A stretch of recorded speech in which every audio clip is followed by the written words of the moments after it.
Thank you.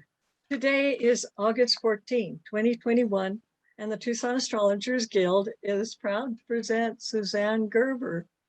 I was so fortunate as to start getting her emails last spring. She was doing something, had a panel, or she was, which I was interested in, an event, and I thought, well, I should follow this gal. I signed up for her newsletters, and then I saw that thing that she's offering today. I saw her offering that to on some online workshop, and I thought, wow, that's really interesting.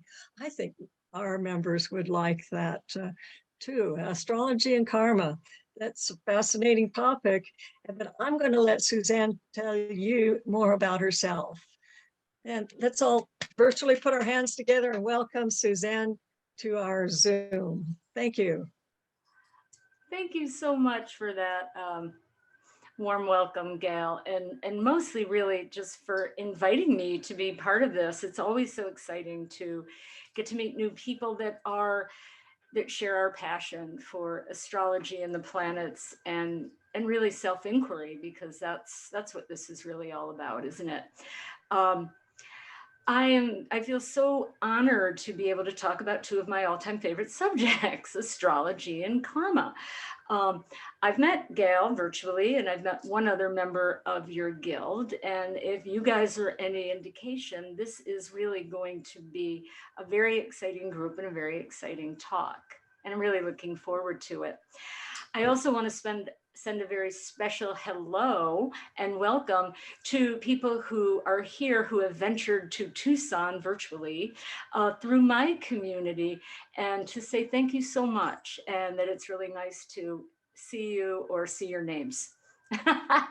For those who don't know me, let me introduce myself. My name, is Suzanne Gerber. I'm a longtime New Yorker, and I now live on the Gulf Coast of Florida. I'm a professional astrologer, teacher, and energy healer. And my affinity for the planets goes way, way back. Like many of you, I wouldn't be surprised to learn, I was fascinated by the planets since I was a little child. And my first memory of really doing something interactive was my third grade science project for some science fair. I did this painstakingly rendered painting of our entire solar system with all of the colors and researching all the planets. And then, because as my peers will appreciate, we didn't have an internet back then. We didn't have computers. We didn't have solar fire or time passages. We learned to cast charts by hand with books, and information was a little harder to come by. And I read sun sign books and things like that, but it wasn't until I moved to New York City in the 1980s that I stumbled upon my first real teacher in the most perfect, random way. If you knew New York City back in the day, we used to have this alternative weekly newspaper called The Village Voice. And the thing to do on Wednesdays or on Tuesday night, if you knew a special newsstand that sold it, you'd get The Voice, and you wouldn't start in the front. You'd flip to the back page and you'd look at whatever was posted on the back page because you knew it was going to be cool. The very first posting, it was probably my first week back in New York. The first little posting said, "Astrology classes now forming. Call name and phone number." And I just knew it. And I shouted out to my boyfriend in the next room, "I found my teacher." My teacher was not famous. She was a student of this crazy and brilliant Slovakian astrologer called Zoltan Mason, who had a very famous bookstore in New York City. And she was a therapist and social worker. And one day she wandered into the bookstore and he grabbed her and said, "You will be my protege." And that's how she became an astrologer. And I found her almost as flukily. And I consider the gift of Carrie Asnan. Yeah, I well up when I think about it. one of the greatest gifts of my whole life. And for me, what I guess I'm really trying to say is take take this work to heart. Even if it's a casual conversation with somebody, there is so much richness in this work. And I just really want to share that with you. And whatever, merit has come to me down that lineage line, I just feel very, very honored to be able to pass it along. A funny aside, Carrie, Capricorn, Virgo rising, moon and Taurus. She didn't work with the nodes. She didn't work with Chiron. She didn't work with asteroids. She didn't work with parts. She was very traditional, not quite Hellenistic because she worked with the modern planets, but it was, the planets. And she said, isn't that enough, really? So I had to learn about the nodes and these other things on my own since then. Um, but it's been a very, very rewarding field, journey of study. One thing I was going to say was that my ruler, Venus, which is the final dispositor of everything in my whole chart, is in Sagittarius. It's in sextile to and mutual reception with Jupiter. So I feel like I've always been a lifelong learner, and I can't even imagine stopping, saying, I've learned enough. Um, but after leaving Carrie's studies, I continued my own studies, but I wanted to do more than talk about it. And so I took it upon myself to learn different forms of energy healing, including Reiki. And I walked the medicine wheel through a couple of different shamanic lineages. I've studied Buddhism and dream work. I've Neptune on my sun, quantum physics, and really anything else that made sense. And that's what I bring to this. It isn't only this or only that because, Libra, how can it be only? I like to joke that Libras don't use the conjunction or, it's only and. All of these different things have enriched. So this is, no matter what I study, it always comes back to astrology for me. That's kind of my language. And all of these different fields of study have deepened my relationship with the planets and their archetypes and the planets' relationships with each other. I am a traditionalist and I have great respect for all of the rules and the classical interpretations. And I think anybody that doesn't is going to get lost in the weeds at some point. This is what we come back to. But what I've come to believe is that something doesn't mean something. That always makes me laugh. My students know that when they say to me, what does that mean? They're going to get a chuckle and like a wide open view, because what's important when we start to really study astrology in our lives, what we want to see is the entire spectrum of possibilities that are there. And that suggests our free will. And this is very important to karma, because the relationship between karma and free will is something that we're always going to be learning about, testing the edges of it, and experimenting with it. So the way I work with astrology, I consider it an exquisite code. And it's just waiting for each of us to come in with our own language and our own knowledge and our own preferences to decipher it and download it and apply it to our own lives. I think it's the most incisive tool for understanding ourselves and our relationship, all of our relationships and our work in the world and our passions and our fears and everything that makes up our external lives. But I really think that the most valuable wisdom that we get from astrology is about the nature of our soul. Because when it's game over, that's what's going to carry on. And if we're here to evolve and maybe one day reach enlightenment, it's more important to focus on our internal lives. And it's very hard to talk about our internal lives and our soul's evolution without talking about karma. Now, I just want to go off on a very quick tangent, alluding to what Gail said. It's just a quick point of housekeeping. You are probably going to have questions along the way. Great, I love questions, but please save them for the Q&A breaks. There'll be two. I'll do one maybe halfway. We'll kind of see where we get. And then again at the end. And if you're afraid you're going to forget, you know, strong Neptune transit or something going on in your chart, just write it down. I promise we're going to get to it. Okay, so karma. I don't know if it's a reflection of the times or the types of clients I tend to attract or what, but every single person I've ever read for says they believe in karma. And so that leads me to assume, and if you've shown up for this talk, that you either believe in it or you're curious about it or you just want to know more about it. And that's great because that gives us some consensus starting point.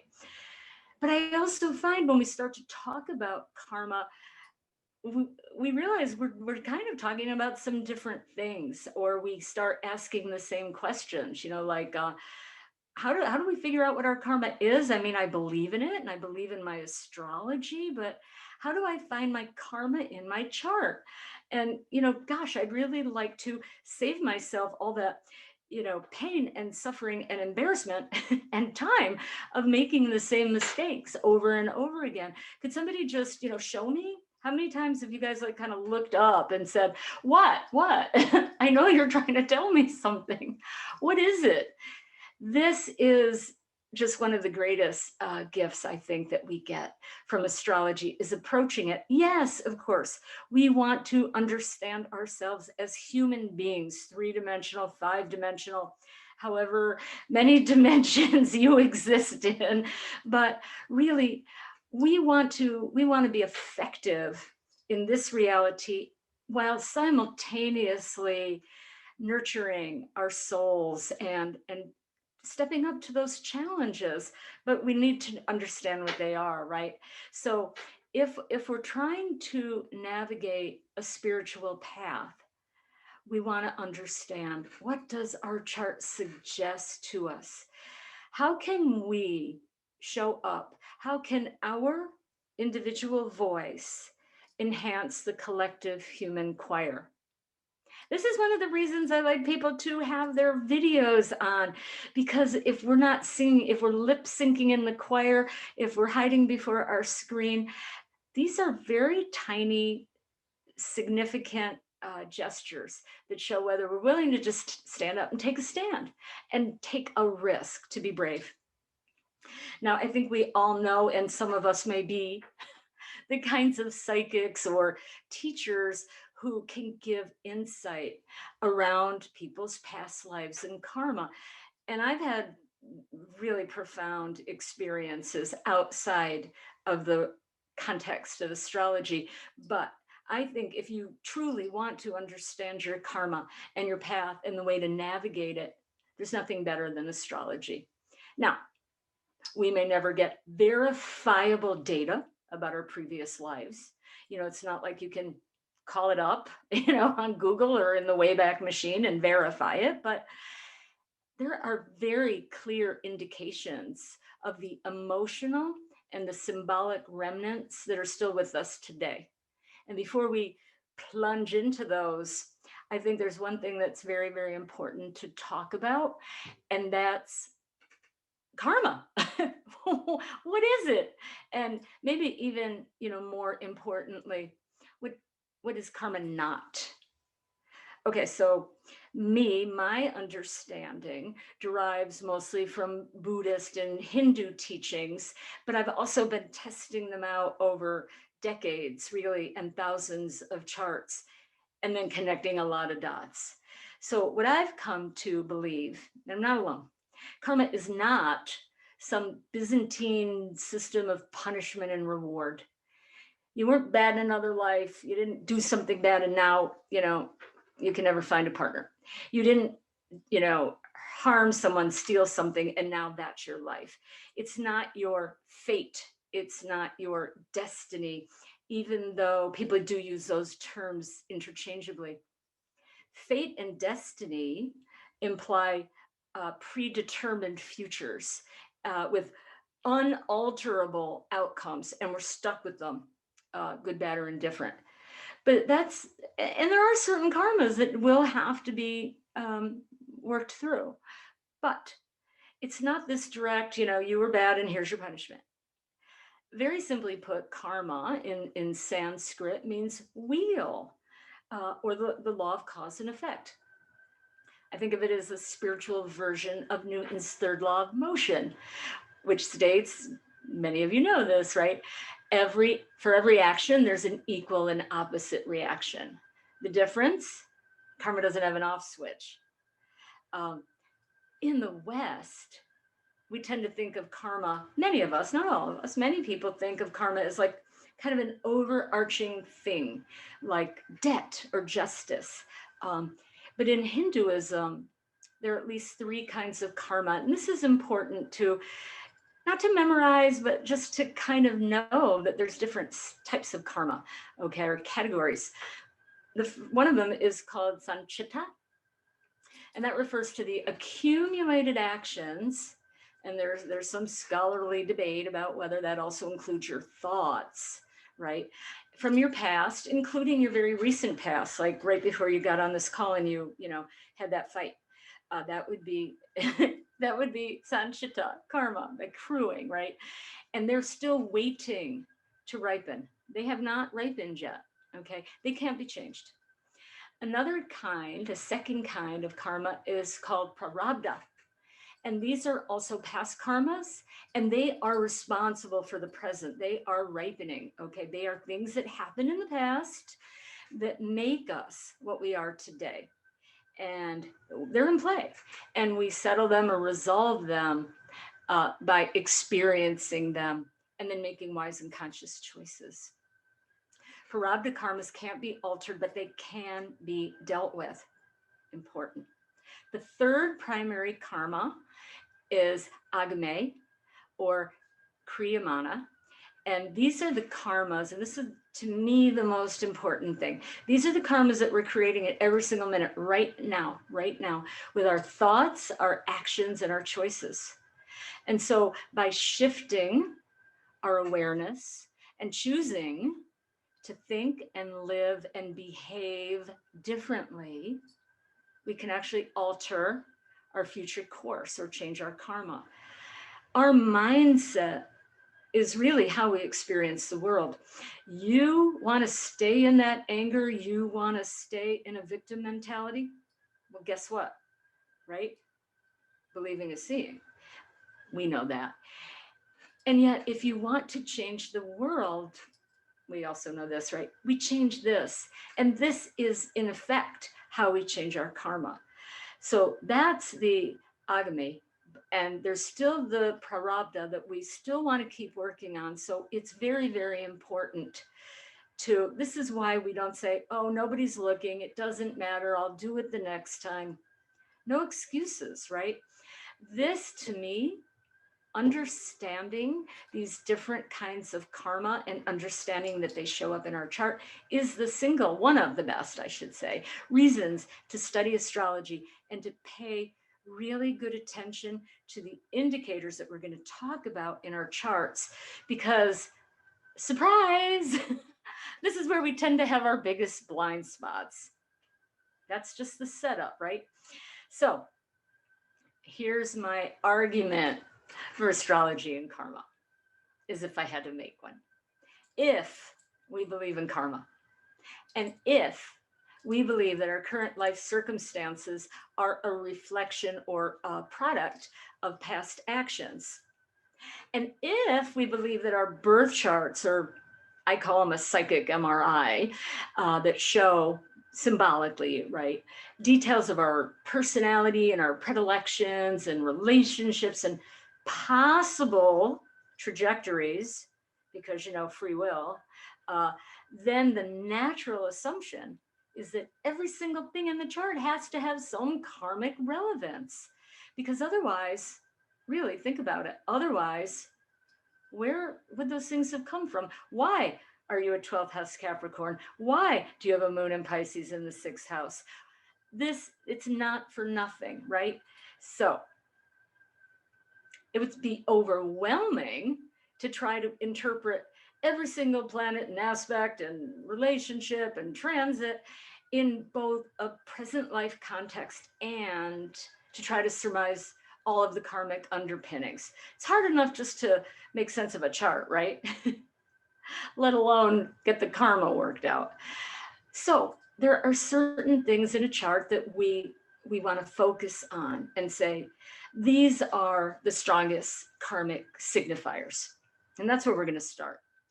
Let's start with the Lord of Karma himself, Saturn. He's also the cosmic timekeeper.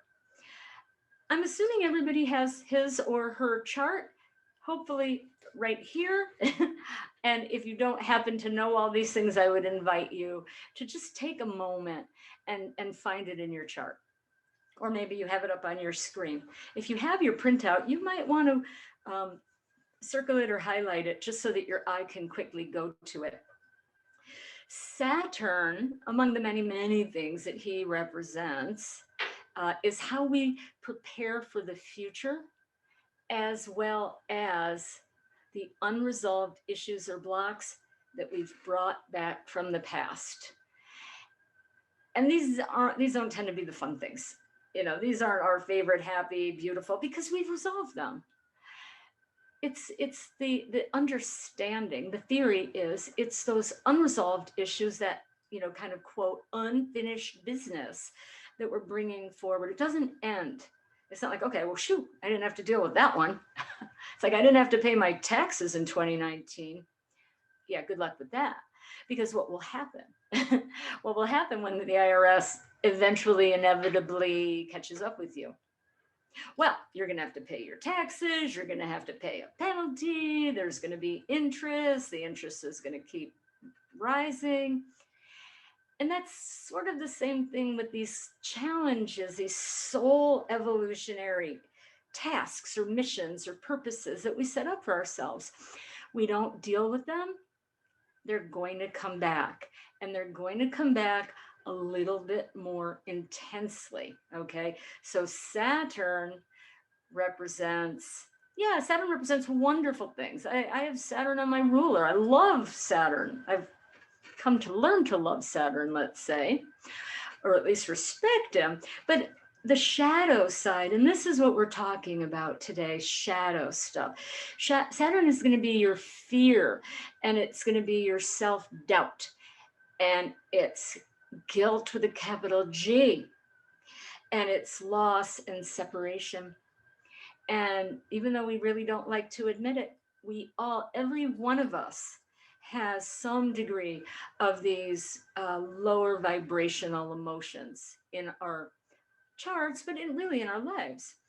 And our work is to try to find the real causes and stop making excuses and stop letting it win, and then find a way to work through them. So Saturn's disposition in your chart is going to give you a lot more information about your own personal, let's call it unfinished business, that your soul's brought forward to work on this time. And it's probably going to have to do with some of those themes. Saturn is, you've probably heard these things, right? He's the great teacher. He's the taskmaster, the drill sergeant. Why does it feel that way? Because he's showing us our unique lessons that we're here to work through. And of course, those are the hardest for us because we've let them, we've carried them over from the past. How many times do you look at someone else's chart and go, I wish I had that problem?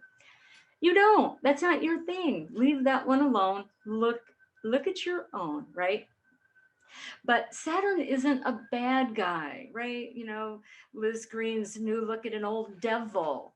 He's not the enemy. In fact, when we really kind of grow up, wake up, step up, whatever way you want to think about it, when we come to appreciate these unique gifts of Saturn, he might become your best friend, really, when you want to create something, when you want to build something, when you want something lasting and, keyword sustainable. Saturn is going to help you do it. Saturn is about excellence and mastery, not punishment. Saturn will help you achieve greatness and the kind of greatness that there are no shortcuts to. Saturn is going to make you work hard and pay attention and stay committed and keep your efforts going, even when you feel like it's too hard or you're tired or you're not even sure what the outcome is. Saturn is going to show us the right structure and the methods and the tools for things to become valuable. Now, if you're like me, sometimes you're like, not right now, later, or give me an easier one, sure, you can do that, but it's not going to go away. And when we do take the path of least resistance, what do we find? What do we learn? And I think we would probably all agree, nothing new. So with Saturn, find him in your chart. You probably know what sign he's in. Do you know what house he's in? You're going to share this Saturn with everybody born within a 2.5 year period of you. But the house and the aspects that he's making are going to be very telling for you. Also, and I don't know how many of you know to work this way, you want to look at where Aquarius and Capricorn fall on your chart. What houses have those on the cusp? I work with Placidus, just so that you know. Some people here might work with, equal sign. It doesn't matter. The houses where you have Aquarius and Capricorn, wherever Saturn lands in your chart, it's going to have some connection to those other areas too. Okay, so this is how we begin to build the story of our challenges or the blocks and the struggles that we've left. So you want to look at that, where that Saturn is, by sign and house, and where the Capricorn and the Aquarius are, but look at other indications of how strong or weak. I don't really like the word afflicted, do you? It just feels so negative. He may not have his full strength. He's very comfortable in, obviously, the signs he rules, Aquarius and Capricorn. Very comfortable in Libra because he's exalted there. He also does very well in the other earth signs of Taurus and Virgo. And he does very well in the earth houses in the archetypal chart. Those earth houses are represented by where the earth signs are. So that would be Taurus in the 2nd, Virgo in the 6th, Capricorn in the 10th. So regardless of the sign, if Saturn happens to be in one of those houses, he gets a little extra support. So get a sense, is this something where Saturn is going to be your buddy and your personal trainer, or is he more of the, the guy cracking the whip on you? This is up to you and to figure out how you're going to work with him, but he will show you where there's work to do. Now, if he happens to be in the opposite of those places, so that would be the signs of his detriment, which are Cancer and Leo, the sign of his fall, opposite to Libra, Aries, or if he's in the water houses, I have found, the ones associated with the water signs, 4, 8, and 12, he doesn't function as well. He's a little muted. His power is a little lower. And then if he's making some tricky aspects, right?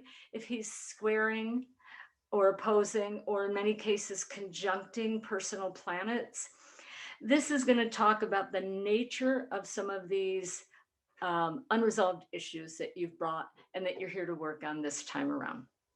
Okay. If there are any questions to that, jot them down and we're going to get to them. Okay. Another indication that a lot of people like to work with, although it can be a little bit of a slippery slope, are when planets are retrograde in your natal chart. Because planets in retrograde, I'm not talking about the nodes yet. The nodes are going to have their whole big piece. Planets that naturally move in forward motion, and when they are retrograde in your chart, these are considered karmic indicators of traits or qualities that never really reached fruition or found their highest expression in a previous life. or maybe they were misused or even abused. Look, previous lives were not as easy and cushy as this one, okay? We were out there in the fields and fighting wars and being recruited into crusades, and they were not easy lifetimes. So it really stands to reason that there are things in our past that we would not put on our current resume and we would not be proud of. But this is part of our own legacy, and part of becoming whole and awake and evolved in this lifetime is finding them and not being afraid of them and integrating them into this lifetime so that we can really resolve some of these issues. I hate to talk about paying back debts, but there might be some of that involved. So all of the planets are going to retrograde, except for the sun and the moon, and pretty much every year, except for Venus and Mars, which are more like every 18 months. So, but the other planets that retrograde every year, they can be for like 4 or 5.5 months at a time. So just statistically, you're going to probably have some planets that are retrograde. You're also going to have done some stuff in the past that was, not the most savory stuff. Makes sense. So what we want to do is we look at the retrograde planets and we try to understand, and this falls under the heading of everything has a karmic significance, right? What might our planetary positions, and especially retrogrades, suggest about unresolved issues, right? So retrograde planets in general in this lifetime, they don't have like full easy access. It's like maybe when you used to be on a dial-up modem and you couldn't always get online, or you're traveling in a area where your cell phone doesn't have service, just like I can't quite get a signal. That's how a retrograde planet might feel to you, especially when it's getting activated by transits. Okay, when you have retrograde planets, don't freak out. Don't send out an evite to throw a pity party. That's not what you're meant to do. Pay attention, look at it, say thank you for this clue. I love this. I want to work with this. So just really quickly, because I'm sure that I raised more questions than I answered, going around the horn, okay? If you're born with Mercury retrograde, as approximately 1 in 5 people are, if we did a random show of hands, it would probably be, that many, 20%. Because Mercury goes retrograde at least 3 times a year. Sometimes the beginning and the end of the year, we catch a little bit of a retrograde for 3 weeks at a time. And I'm not even talking about the shadow.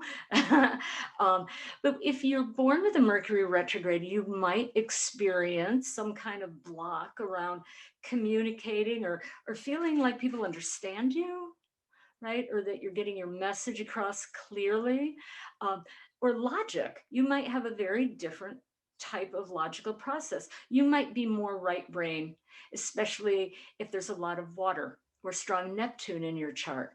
This isn't a bad thing. It's just you want to know what this is. So if this is a problem for you, some people, I have one super watery friend who is born with Mercury retrograde in Cancer, in Pisces, of course. She loves it. She calls other people, right? And they go, oh, is it retrograde? And she'll email me or message me and go, it's retrograde, isn't it? She's so excited because this is when she's in her full power. So this is the choice and the free will. But if you find it limiting, this might come from experiences in a past life where you didn't speak your truth when you had the opportunity to, or maybe you spoke your truth, but it was kind of the wrong truth for your place in your time, and it didn't go over so well with the religious establishment there. Maybe you spread misinformation, maybe you gossiped. When you look at your Mercury and you look at the sign and the house and the rulerships and the aspects, you'll get more information about your past when it comes to communication and thought process, for the most part. Of course, it rules a lot of other things, but those are the biggies. But don't think of it as a curse. Think of it as an opportunity to rectify past let's just call them transgressions or imbalances in this lifetime. Okay, so that's kind of the way we work with retrograde planets. Venus retrograde may suggest blockages or challenges or loss around love and very close and intimate relationships, or maybe something about art and the creative process. Um, look at it in your own life. Where is it mirrored by other things? What's Saturn doing to that? What's going on in your fifth house or your seventh house? Each one of these things starts to build a picture, right? And we can't look at the whole picture till we break each individual thing down. Mars retrograde is another great example. That could talk about an improper use, an imprudent use of energy, warrior energy, physical, sexual force. Maybe you took inappropriate action, took advantage of somebody because of your strength, or maybe you failed to act at a very critical time when it was called for. Jupiter, justice, prosperity, truth telling, risk taking, education. Retrograde, it can, and again, you want to see where is it, what sign, what other planets does it connect with to give us more information. Sort of like they say, you're judged by the company you keep. Planets will tell us a lot by their relationship to the other planets. So a retrograde Jupiter could be anything from your past, from squandering great wealth to having taken a vow of poverty, especially if you were in some very, ascetic religious order, especially if the second house is involved in any way. If Jupiter is there, if it's the ruler of the second house, if the ruler of the second house and Jupiter are having some kind of aspect. Okay. Or you might have, had the wrong spiritual beliefs in a time of oppression. Yes, that's for all of us witches in this room. Um, Saturn, we talked about a few minutes ago, but retrograde, it kind of suggests that whatever issues we're confronting in this lifetime have been confronted in the past, but weren't resolved. Deja vu all over again. And until we really learn these lessons and overcome them and become the master of them instead of the quote unquote slave to them, we will be, and again, quote unquote, doomed to repeat them. I'm not a doom and gloom person, but a lot of people resonate with that language, especially when it's Saturn, right? So Uranus retrograde might talk about how you fit into your society or your community or how you rebelled against it. Did you fall in line or did you have to dance to your own drummer? How'd that work out for you? If it's retrograde, probably not so well. Neptune retrograde is going to say something about your spiritual life. Maybe you skipped out on responsibility because you were just meditating or at church all the time. Maybe you mishandled responsibility. Maybe you were an escapist. Any of the shadow qualities of Neptune, we're going to see in the retrograde position, and they're here for us to play with.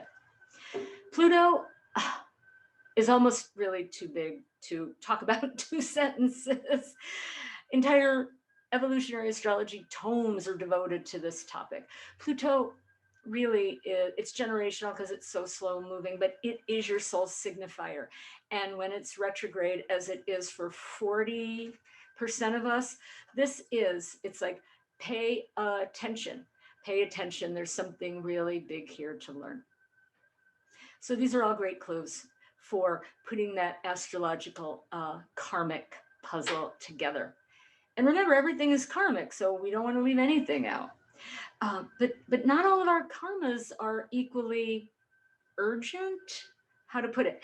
You got to prioritize things, right? You can't work on every single thing at once in this lifetime. So that's why there really is a consensus among astrologers, especially spiritually oriented or karmically or evolutionarily oriented astrologers, to focus in on a particular set of clues. And then we analyze and scrutinize and work with them in really tremendous detail, even while we're staying in wonder and acknowledging there's always conjecture, right? But once we start to build a picture, then we kind of build out from there. How does that Saturn fit into the story? How do those retrograde planets fit in?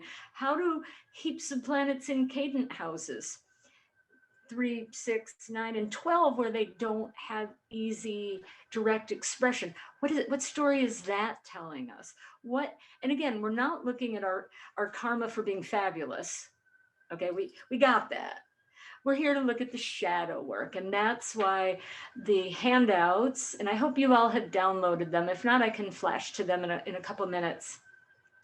We really want to be familiar with these shadow keywords.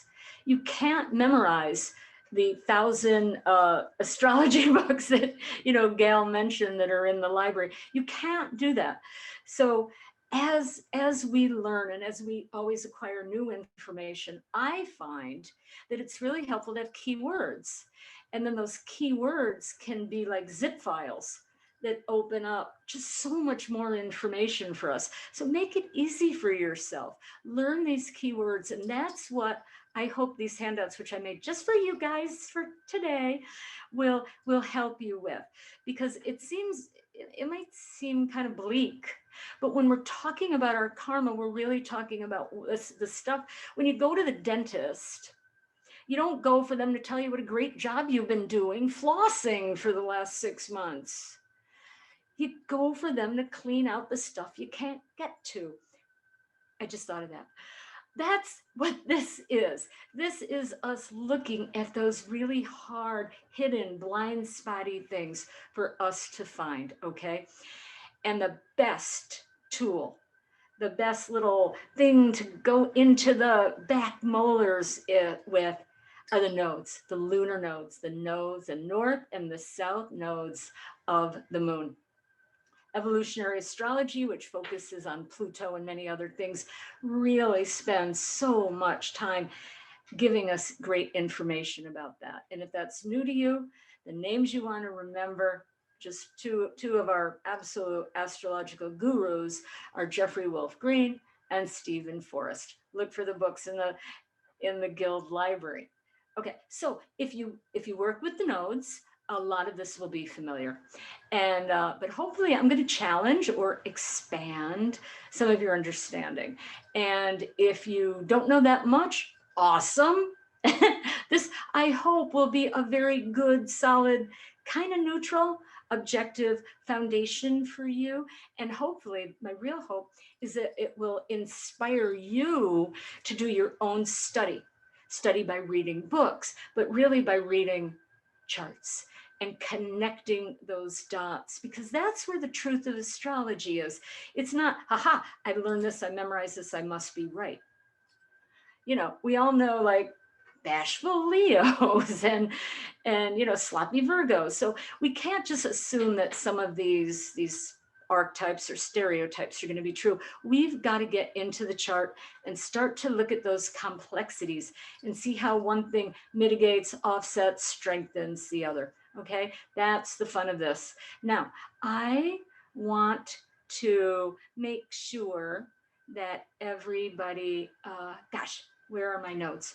I want to make sure that everybody can find their notes, and that's going to be here. So just in case, I think you guys can see that, right? It's so super simple. It's like 2 horseshoes. One wheels down, one wheels up. The north node and the south node. Hopefully, how you know what they are, you've seen them in your chart, and you can find them, or hopefully whatever software you're using that you've chosen to display that. If not, please go back and do that. These are so telling.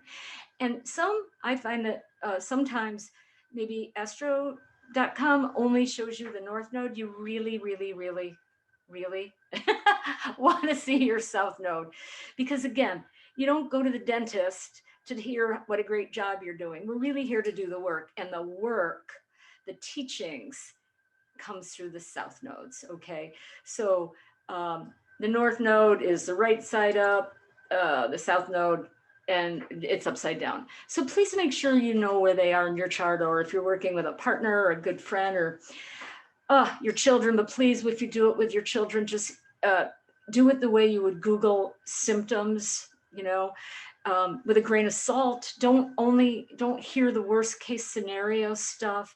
There's so many wonderful things about your children. You don't want to overly focus on their south nodes, okay? So the first thing to understand about the nodes, and probably many of you do, is they're not places, okay? We can't, even Jeff Bezos can't go to the south node. We can't send a probe there. They're points. There's a lot of points that we work with in astrology, okay? And I don't want to get too astro geeky, but I think it's really important for you to understand this, okay? Because their implications affect everything. And we might as well get a sense of how they operate. It's like knowing a little bit about how your cell phone works. So here's the thing. Here are a few kind of bullet points. Everybody has a north node and a south node. Mother Teresa had a south node. Everybody has a south node. They come as a pair. And they could fall anywhere in the chart, no matter what year you're born, what month you're born, it doesn't matter. They will always be diametrically opposed to one another, 180 degrees apart. So they're not planets, they're not asteroids. But what they are, I'm gonna try to really make this simple. Okay, so we know that the moon revolves around the earth, and we know that the earth revolves around the sun, right? So there's kind of like an intersection point, right, every day. And so that intersection point of the moon orbiting the earth and the earth orbiting the sun, and the sun, remember, is tilting, okay? And so because of that, the intersection points are always going to be moving. So the nodes are seen, so planets, you know this because you look at charts, planets move counterclockwise, or maybe I do this, I don't know, counterclockwise through the chart. The nodes, their natural movement is clockwise, okay? They move in retrograde motion 80% of the time, okay? It's the old 80-20 rule here. What we say when they do turn direct, they call that a wobble. And that's because, and this is going to be the most technical thing we say all day, the plane of the moon's orbit around the earth isn't flat. And sometimes it's a little above the earth's ecliptic, and sometimes it's a little below it. So kind of depending on that wobble, you could be born with your nodes direct. Now, some people panic when they see they have direct nodes. It's just that 20% of the people are going to have that. Something that I've read, and I haven't had a chance to verify this because how could I? But the theory is that those people might be a little closer to realizing their soul's evolution. If you've got your nodes direct, take it. That's awesome, right? Who doesn't want to hear that? Okay. Little tiny bit more technical stuff, but this is very, very, very important. The nodes, even though they're not planets orbiting, there's still a cycle, a predictable, calculatable cycle. And it's 18.6 years, okay, to complete one full cycle around, well, your chart is the way to think about it. When the nodes, both the north and the south, will return to their natal position. So when you are 18.6, you will have your first nodal return, we call it, like a Saturn return, like a Jupiter return. And then it'll be every 18.6 years later. So around 37, 38, 55, 56, 75, 76, and 95. Now, I don't see any nonagenarians in the room. You might be hiding behind your screen. But all of you have had at least one and probably two nodal returns. I just want to take a minute to really invite you to think about those times in your life, okay? 18 and, call it 18 and a half if it's easier to think about it and do the math in your own mind calendar. 37, 38, 55, 56, 75, 76. what's significant, and I mean really significant, not like you painted the bathroom. I mean significant events happen to you at those times of your life.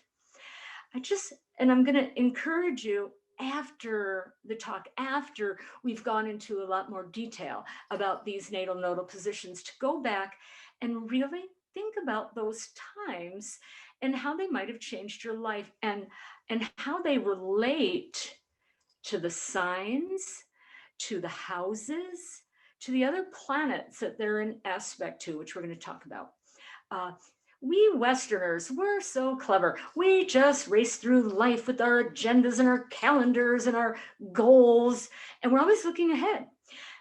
But sometimes I find that the greatest teachings come from looking back, really taking time to put things in a broader perspective. So just make a little note of that, seriously. The nodal returns at those intervals that I said, also at their oppositions at the halfway point, they represent milestones in our lives. And of course, they're going to be different for all of us. And yet, generationally, at least in Western cultures, there's often similar themes. Think about it. 18 and a half, what happens for so many people? They graduate from high school, or they drop out of high school and they get a job, or they get pregnant, or something significant happens, right? They move out of their family home. That's very common. Or they start college, or they learn a trade, or they start a career. Basically, what is that? The beginning of their independent life. Now, during the nodal oppositions, which are every 9.3 years, it's going to be the opposite, right? So instead of the north node returning to its position, it's going to align with the south node, and vice versa. So the first one at 27 and a half, is pretty close. 28, it's pretty close in time to the first Saturn return, which can make for a heck of a year. Right? Depending on where these things fall in your chart and what else is involved, there can be a lot of change and introspection. Some really big stuff can happen to people when those things coincide. The second one around 37, it represents another very significant milestone for so many people. We get married or divorced, have a first child, maybe a subsequent child. You get your first home, or you get your big home, right? Your career starts to solidify, and not coincidentally, says me, this is just as Neptune and Pluto are getting ready to come into their squares with themselves. It's a really big time of adjustment, trying to figure out what's you. So it's another level of this independent living, right? It's also a time unique to the nodes and unique to that second return, when a lot of people who really want to, who embrace living consciously, spiritually, woke, they will have some kind of spiritual wake-up call. This can come through conscious work and choices, or by force of circumstance, which some people say is just the stuff that you're not dealing with, just kind of externalized, and it comes back to get you, right? So either way, by whatever means, this is when a lot of people start to confront a really big dilemma. It's kind of the inherent dilemma of the nodes. Do we stay with the old ways, the south node, the ways that aren't benefiting their growth, the safe, the road more traveled? Or do we take that leap of faith and pursue our heart and our soul's true desires, however challenging or scary it feels? So when you think back on your own life, especially if you are 37 plus, what was going on in your life? Did that start to happen to you? Was that a real turning point? Because as we realize, as we recognize our own patterns, separate from what the books tell us, this is how we can really have, I think, more free will, more choice, more mastery, okay, in our own lives. So at these, I think of them as aha moments. That's when we start to stop. Can I say that? Start to stop acting unconsciously or reflexively out of our south node. And we're going to talk a heck of a lot more about that. And we start to lean into our north node, our soul's intent, our soul's purpose, which I just feel like so many people, yeah, everybody wants to know about relationships and career and money and home and health. Of course, it's astrology. But more and more, everybody says, and I'd like to talk about my soul purpose. I just find that just so, that gives me hope for, for us on the planet. People really care about something more than, me. So by the time the third return hits at 55 and a half, there's a lot of water under the bridge. Chiron has returned around age 50, but it's before the second Saturn return when we take our psychic inventory of our lives. And we have this beautiful opportunity to wake up to even greater truths about ourselves and our place in the world. It's a time to put away childish things, to grab our metaphoric lances, and to prepare to slay the dragons that are still there as we commit to living in alignment with our soul's intent. And I believe that the more we recognize and really start to live this truth, that life is both very real and very literal, it's also symbolic, and it's happening on a mythic level. It's not, it's not as important as we think. It's more about how we react and the choices we make than the thing itself. In my shamanic program, our wonderful teacher said, I don't really care what happened to you. I want to know why. That's where we get to do the meaningful work. So the more we really start to live that, instead of just, railing at the gods, but saying, wow, this is interesting. I think there's something really significant is happening here. So each time that we wake up to that realization, each time those nodes either oppose or return every 9.3 years, yes, they're returning to the same point, but I think of it as happening on a spiral, an upward spiral.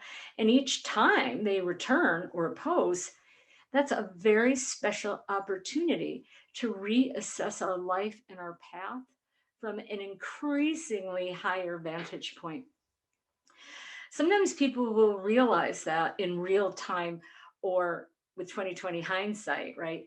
That that these nodal moments have brought major life changes.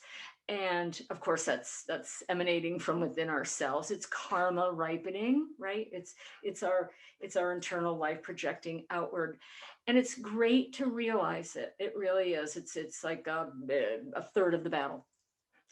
But really, it's all about taking action, fearless action, and that is how we really start to address our karma. Oh my goodness, I can't believe how long I've been taking.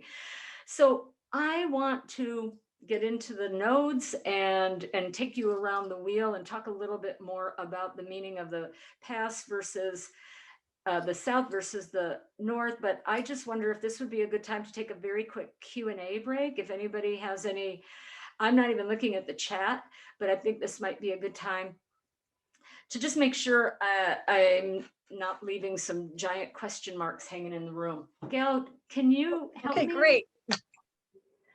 Sure. Way back a ways, when you're talking about Saturn, someone wanted to know, well, what about Saturn going direct by progression? Does that allow for some unfoldment? Is that a good time to deal with some of this?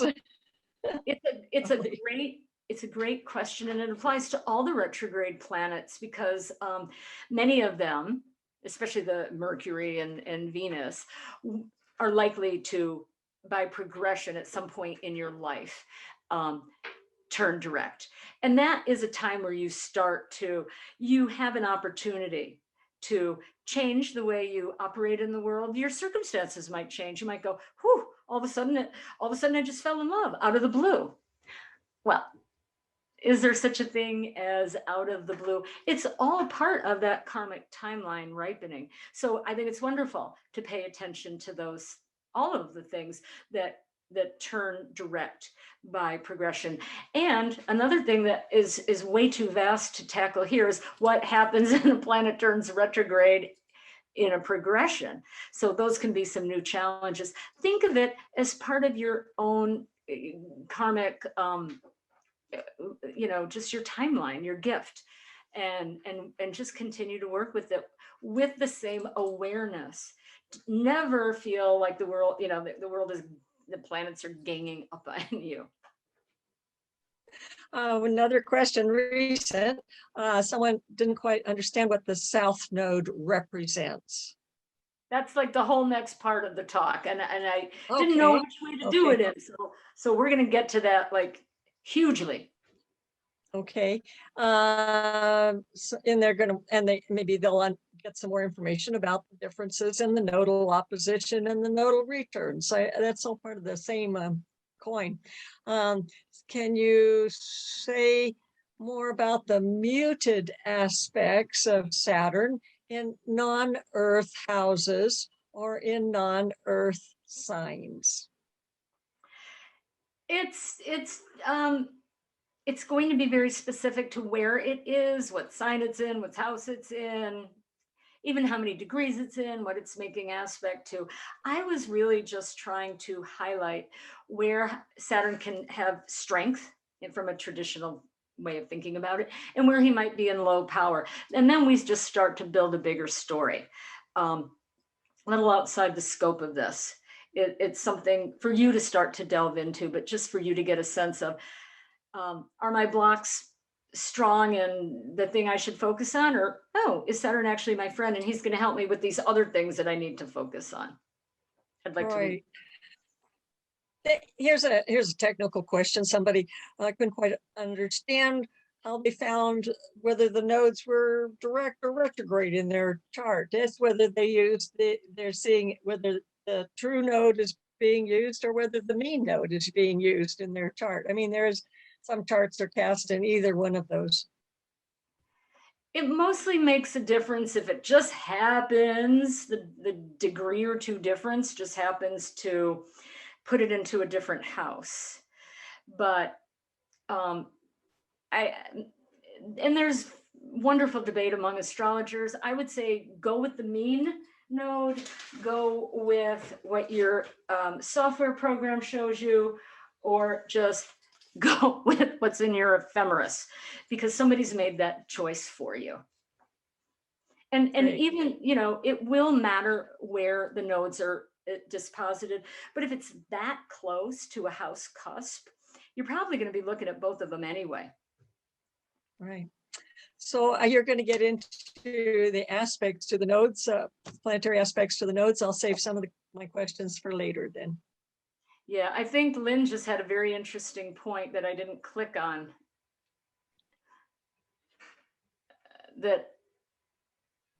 Wow, that's okay. So Lynn, that's a great question. That's fantastic. The way you can tell if they're direct or retrograde is It's not a question. It's not a question. It was a statement. Sure. And it's a fascinating situation. And I mean, maybe afterwards when we're kind of in our virtual cocktail room, I'd love to hear how you interpret that, because that's very interesting. I don't think that's ever come up for me. So I think let's just jump into the nodes, because I think it's really important to, I hope everybody found them. Yeah. And the aspects to the nodes, planetary aspects to the nodes. Absolutely. Right. So what we want to understand is we want to look at the south node. So the north node, the right side up one, the dragon's head, is believed to represent our soul's intention, our GPS destination. I call it our soul's mission statement. And that's beautiful. And that's really where we want to get to. But that's like reading the last page of the novel. It's putting the horse before the cart. Who wouldn't want to just dive right in and figure out what the soul intent is? But before we can make sense of it, I think we need to understand the information that's packed into the South Node, the dragon's tail. And that is going to talk to us about the karmas, the unfinished business, the unresolved issues that we've brought in. I think of it as a method actor who needs to understand his character's motivation before he can start to step into the part. Okay, so the South Node, think of it as representing the unresolved issues, the unfinished business from a past life that we've brought into this one. Now, while we weren't, on crusades and slaying other people in the fields and dragged into war in those previous lifetimes, we did acquire many of us in many lifetimes acquired some very good qualities. And we don't want to throw those out with the bathwater. We want to find those and preserve them and bring them forward into this lifetime and integrate them in balance the polarity of our South Node and our North Node. Okay, and so to do the work of the South Node, we got to take off the kid gloves and we've got to look at them through the lens of the negative or the shadow implications. Okay, that's going to represent the blocks, the obstacles, the limitations, the limiting beliefs, the negative influences. Okay, and we're going to use that when we look at the South Node, Saturn, the retrograde planets. We know there's wonderful qualities, and like, you don't have to ask the dentist how nice your teeth look. We're here to do, I don't want to call it the dirty work, but the hard work, the heavy lifting. Okay, so the South Node is the unfinished business or unresolved issues from the past that are still and are the most relevant to our evolution in this lifetime. Okay, to paraphrase the late great Betty Davis, facing our karma ain't for sissies. Okay, so first I like to start with the South Node. You could think of it as kind of what you've done, what you've accomplished, but really what you didn't finish and what is still here to do. Okay, and the North Node, exactly opposite to it, is going to point to how you can take all that shadow stuff and spin it and flip it and find the highest, the positive qualities. Okay, now when we're working with the nodes, we are going to home in on them, but we're not going to work with them in a vacuum. We're going to look at the signs they're in, the houses they're in, and the prominent aspects, as Gail was saying. And then we're going to look at the planets that rule the signs they're in. So if your South Node is in Virgo, you're also going to look at Mercury. And Mercury is like maybe a little bit of an angel on your shoulder. Mercury is going to help you utilize the best of it and also to shed it and to move into your North Node. And then we're going to look at the node's relationship, not just to that Mercury, but to all the planets. Any planet that is very close to the South Node, excuse me, is going to have a very strong influence on it. It's going to color it. And depending on whether we consider that a positive planet like Venus and Jupiter, a benefic, or a challenging planet, is going to talk a lot about the difficulty, the challenges, and perhaps some of the people that were involved in these old dramas. And when we look at the planets opposing the South Node, now, of course, you could say, well, wait, isn't that just conjuncting the North Node? Yes, of course it is. But we're going to actually consider that differently. It's like with twins. If you know twins who are pretty different, you don't talk about them as the two of them. work with them separately and individually. So a planet opposing the south node actually represents a block.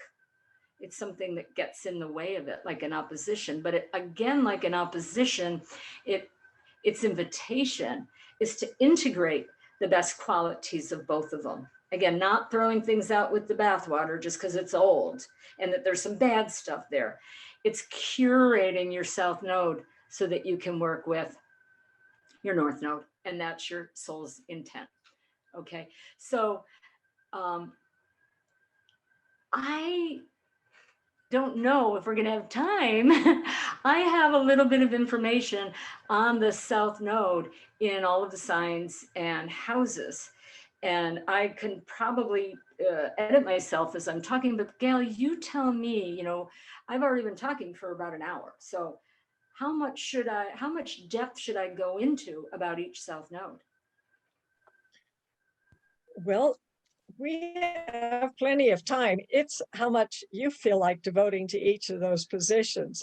It's up to you.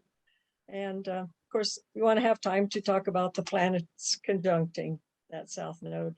Right. Well, I'm not going to go through every single one because so much of it is there's a flavor, and it has to do with what sign it's in and the nature of the planet. They are, you know, Pluto is going to intensify it. It's going to kind of double underscore the karmic nature and really make it clear that this is a very key issue that you want to work on.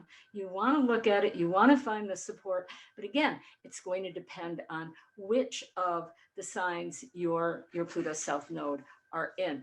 People born in 6061 are going to have that Pluto node opposition, the node Chiron. Gail? I just wanted to say that many think of the house as being more important as far as the nodal position because it changes more quickly. Yes. Well, the nodes take, you know, because of the 18.3 years, that means they're going to spend about a year and a half in each sign. So everybody in a 1.5 year period are going to have the same nodal axis. So the houses definitely give us a lot more information, but we have to do both. You can't say, I'd rather work with my house or I'd rather work with my sign, just like our sun and our moon or any of our planets. It's a whole big multi-dimensional story, but it is true. And when I go around with each of the south nodes, I have information. And again, it's something that you're going to have to make it fit you. This is off the rack information. And this is on some level, it should be meaningful to each person. Talking about the south node in every one of the 12 signs and in every one of the 12 houses. And when we start to put them together, I feel like that's when we really get it. So maybe I will still go through it and I'll edit as I talk. So one thing I really want to emphasize with the nodes is, unlike the planets and the asteroids and the comet and all that, they don't represent a quality of life or a position or a stage that we act our drama out in. They simply are karmic indicators, okay? I think of them like, well, they're very karmic and they're very meaningful, but I still think of them like tofu. They don't have their own taste, but they will pick up all of the flavors that they're surrounded by. So they're going to represent those unresolved issues. And when we look at them, again, we want to focus on the shadow because that's where the growth is going to come from. Okay, it's sort of like Chiron. Do you want to focus on the wound that Chiron is showing you? Yes, we want to understand that, but we don't want to get stuck in that because that's sort of the Chironic paradox, right? Chiron shows us the wound, but inherent in that wound is the very clue to how we work our way through it. That is the path to the healing. And so it is with the nodes. And with the nodes, I think it's more in your face because you've got the north node pulling you up out of that old heavy stuckness and into the soul's intent. Okay, so when we talk about the south node really, and by extension the north node as the opportunity to flip the script. You know, most of you, I hope, know the other major components of your chart. You know your sun, you know your moon, you know your ascendant, you know the ruler of your chart, the planet that rules, or planets that rule your ascendant sign. And you know the qualities, and you know how they play out or have played out in your chart. Listen to these qualities and use it to add on, sort of like adverbs and adjectives and interjections in a sentence. They bring more dimensionality. You know, you can have a Christmas tree and it's a great thing, but then you start putting on the tinsel and the ornaments and the stars and the lights, and that's where you really get the whole picture. Gail, did you want to say something? Oh, no, Oh, okay. It lit up. There's questions coming in. I'm just writing them down so I won't forget them. Okay, so if you don't have the handout, I hope everybody. Oops, that's not the thing I want to bring up.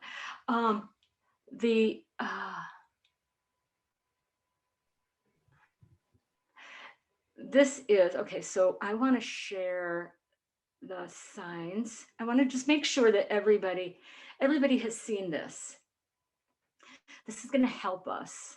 And again, we're not looking for problems. We're not looking at negativity. We're just trying to make sense of these things we've come in with. I don't know how that's rendering on your screens. If you didn't, it's good. It looks. You could go just a little bigger. It was better when it was just a little bigger. Yeah. Okay, because some of bigger. It's on my screen bigger. Yeah, that's great. Great. Again, these perfect. Are just. This will help you. This is a little shorthand. And if everybody's got that, I'm going to stop sharing and take you through. So find the nodes, find the upside down horseshoe, the south node in your chart. This is the unresolved, the issues that we want to work at. And take note of planets that are conjuncting it, opposing it. And then the other really, and the trines, planets trining it, sextiles too, will give it support, just like anything in your chart. These are outlets, these are places that you can turn to. They're also people, right? When we look at the chart and we derive the houses and we see, for instance, the 4th house, the 10th house, these are our parents, planets that come from those houses and form trines to our south node. This is support from our parents, from our family of origin. Your 3rd house ruler is also making a positive supportive angle. It's a Jupiter and it's conjuncting your south node. You might have a sister who is a fantastic help for you with specifically around these issues. Remember, it's always going to be about the south node issues. There is a little bit of a caveat here that sometimes this help and the support can be a smokescreen for, oh, I've dealt with that. Especially if things are involved with grand trines. Grand trines sound like the greatest, formation we could have, but they can make us complacent. We need those squares to activate us. We need those conjunctions to make it uncomfortable to sit with. We need those oppositions to challenge our thinking so that we're forced to go outside of our comfort zone. Conjunctions and oppositions are going to be the most telling. And the squares to the nodes, and you can decide for yourself how tight of an orb you want to work with. I like very tight orbs, that the angle of difference in the square, it'll be in the same mode or quadruplicity, right? If your nodes are immutable, planets in the other, let's say it's your south nodes in Virgo, stick with that, north node in Pisces. Any planets that you have close in degree in Gemini or Sagittarius are going to be squaring your nodes. In evolutionary astrology, the understanding is that these are skip steps or missed opportunities to do the work. These are things, these are the taxes you didn't file, and now the IRS is coming for you. These are things that really are crying for your attention. You will probably see themes developed, things playing out in your life over and over around those, the planets that are forming the squares. And they are not easy, and they are the most wonderful opportunities. It's sort of like, we were saying before, wouldn't it be great if you could just go, what do you want me to do? Well, look at the challenging planets that are conjunct or opposing your nodes, and look at the planets that are squaring it. That's the universe speaking to you in code. When you go, what do you want me to do? This. Saturn is going to be about responsibility. Venus is going to be about some kind of love or relationship issues. And depending on the house or houses that Venus rules in your natal chart, those house areas are going to be implied too. You're going to want to work on those areas because you didn't fulfill a promise, an opportunity. You skipped out of something. You skip school for a month and then you get an exam. Well, yeah, you're not going to be able to pass that exam because you skipped it.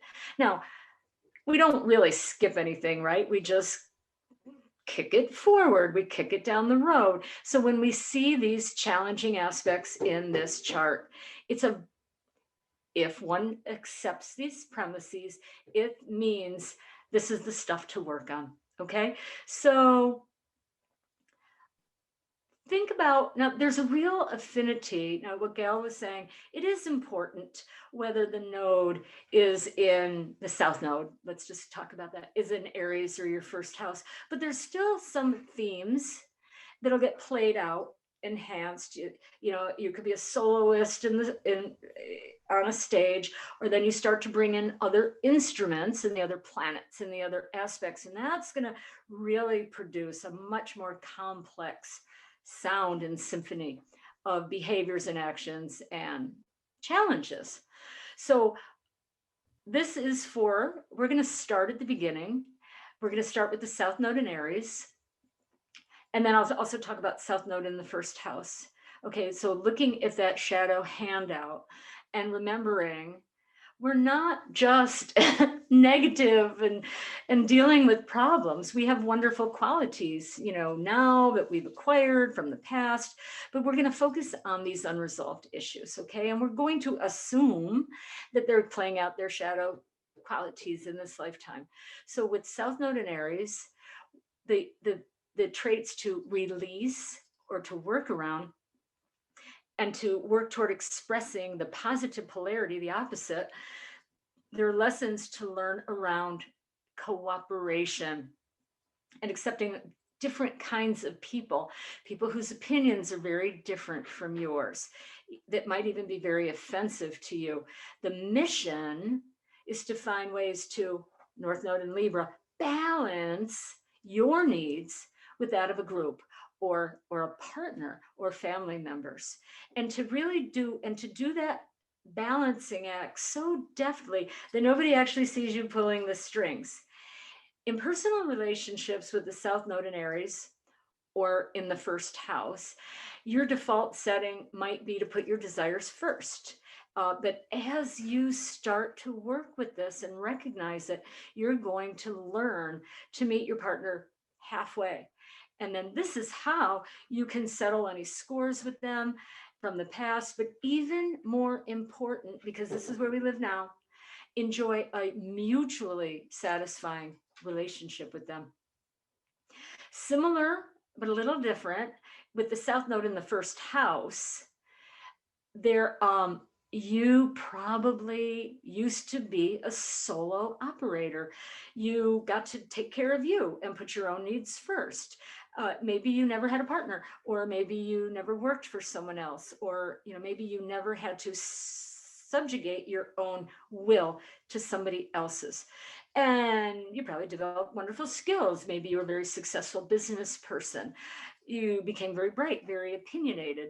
Uh, but when you had to listen to other people's opinions or socialize, you might have been angry or kind of petulant.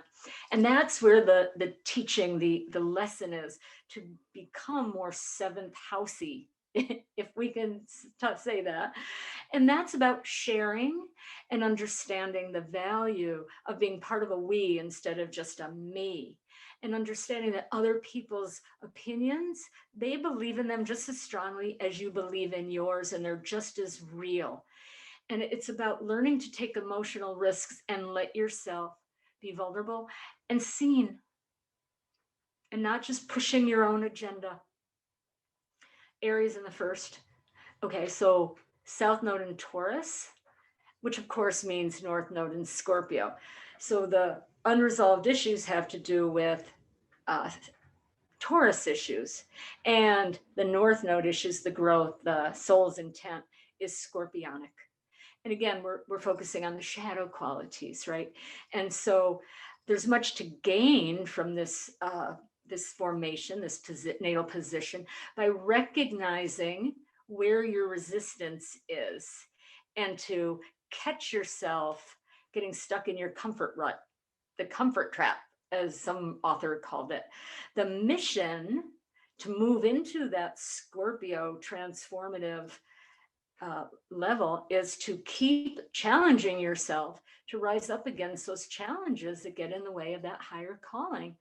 It's very easy to be negative, very easy to see the problems. But if you want to live that soul's intent, you want to and keep pursuing your own goals, you've got to get out of the complacency and the comfort. This is a position for a spiritual seeker.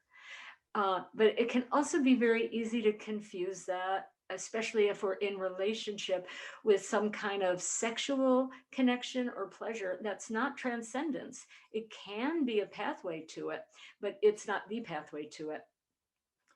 So as you develop the discernment and self-discipline, and you wait for the right partner, you can have the experience of true oneness with the right person, with another person. And the South Node in the second house, similar, little different though, because it's talking more about the areas of the second house, which of course is the archetypal Taurus house. So there's a natural affinity here. So South Node in the second house is a little more specifically about where you prioritize stuff and comfort over people, and maybe had a kind of fetish around body and overindulged in pleasures and sensual pastimes. There was probably a lot of stubbornness and pridefulness, and definitely resistance to change, especially if it forced you out of your comfort zone. There was a tendency to do things the same way, even when you weren't getting the results you wanted. And by clinging to those physical and material goods, which you confused with the real deal, you miss the opportunity for the deep soul bonding and interconnection that is the promise of Scorpio. The teaching here, the intent, is self-mastery. When you choose when you're going to act, when you'll stand back, how to own your responsibility and allow other people to help you, and to accept change. It's a lifetime, it's an incarnation of realizing that you can enjoy things without owning them, and you can have intimate relationships with people without having to control them. You're hearing the Scorpio Taurus second, eighth house themes, I guess. So South Node in Gemini, North Node in Sagittarius, wherever it may fall. And again, you're going to want to layer in the houses on top of that. The shadow traits are the one we're going to focus on, right? So with this position, we want to liberate ourselves from mindless chatter and gossip and just pursuing things that are just distracting and don't take us where we're trying to go. This is a lifetime where you're really learning your freedom, but also the responsibilities that come with it. It's about independence, and even if you want the occasional co-pilot or support from ground control, you really are here to do your own exploration and not just rely on what other people think and to fall prey to peer pressure. The mission is to find your own truth, not to need other people's approval, not to turn to them for their opinions. That's going to slow you down and hold you back.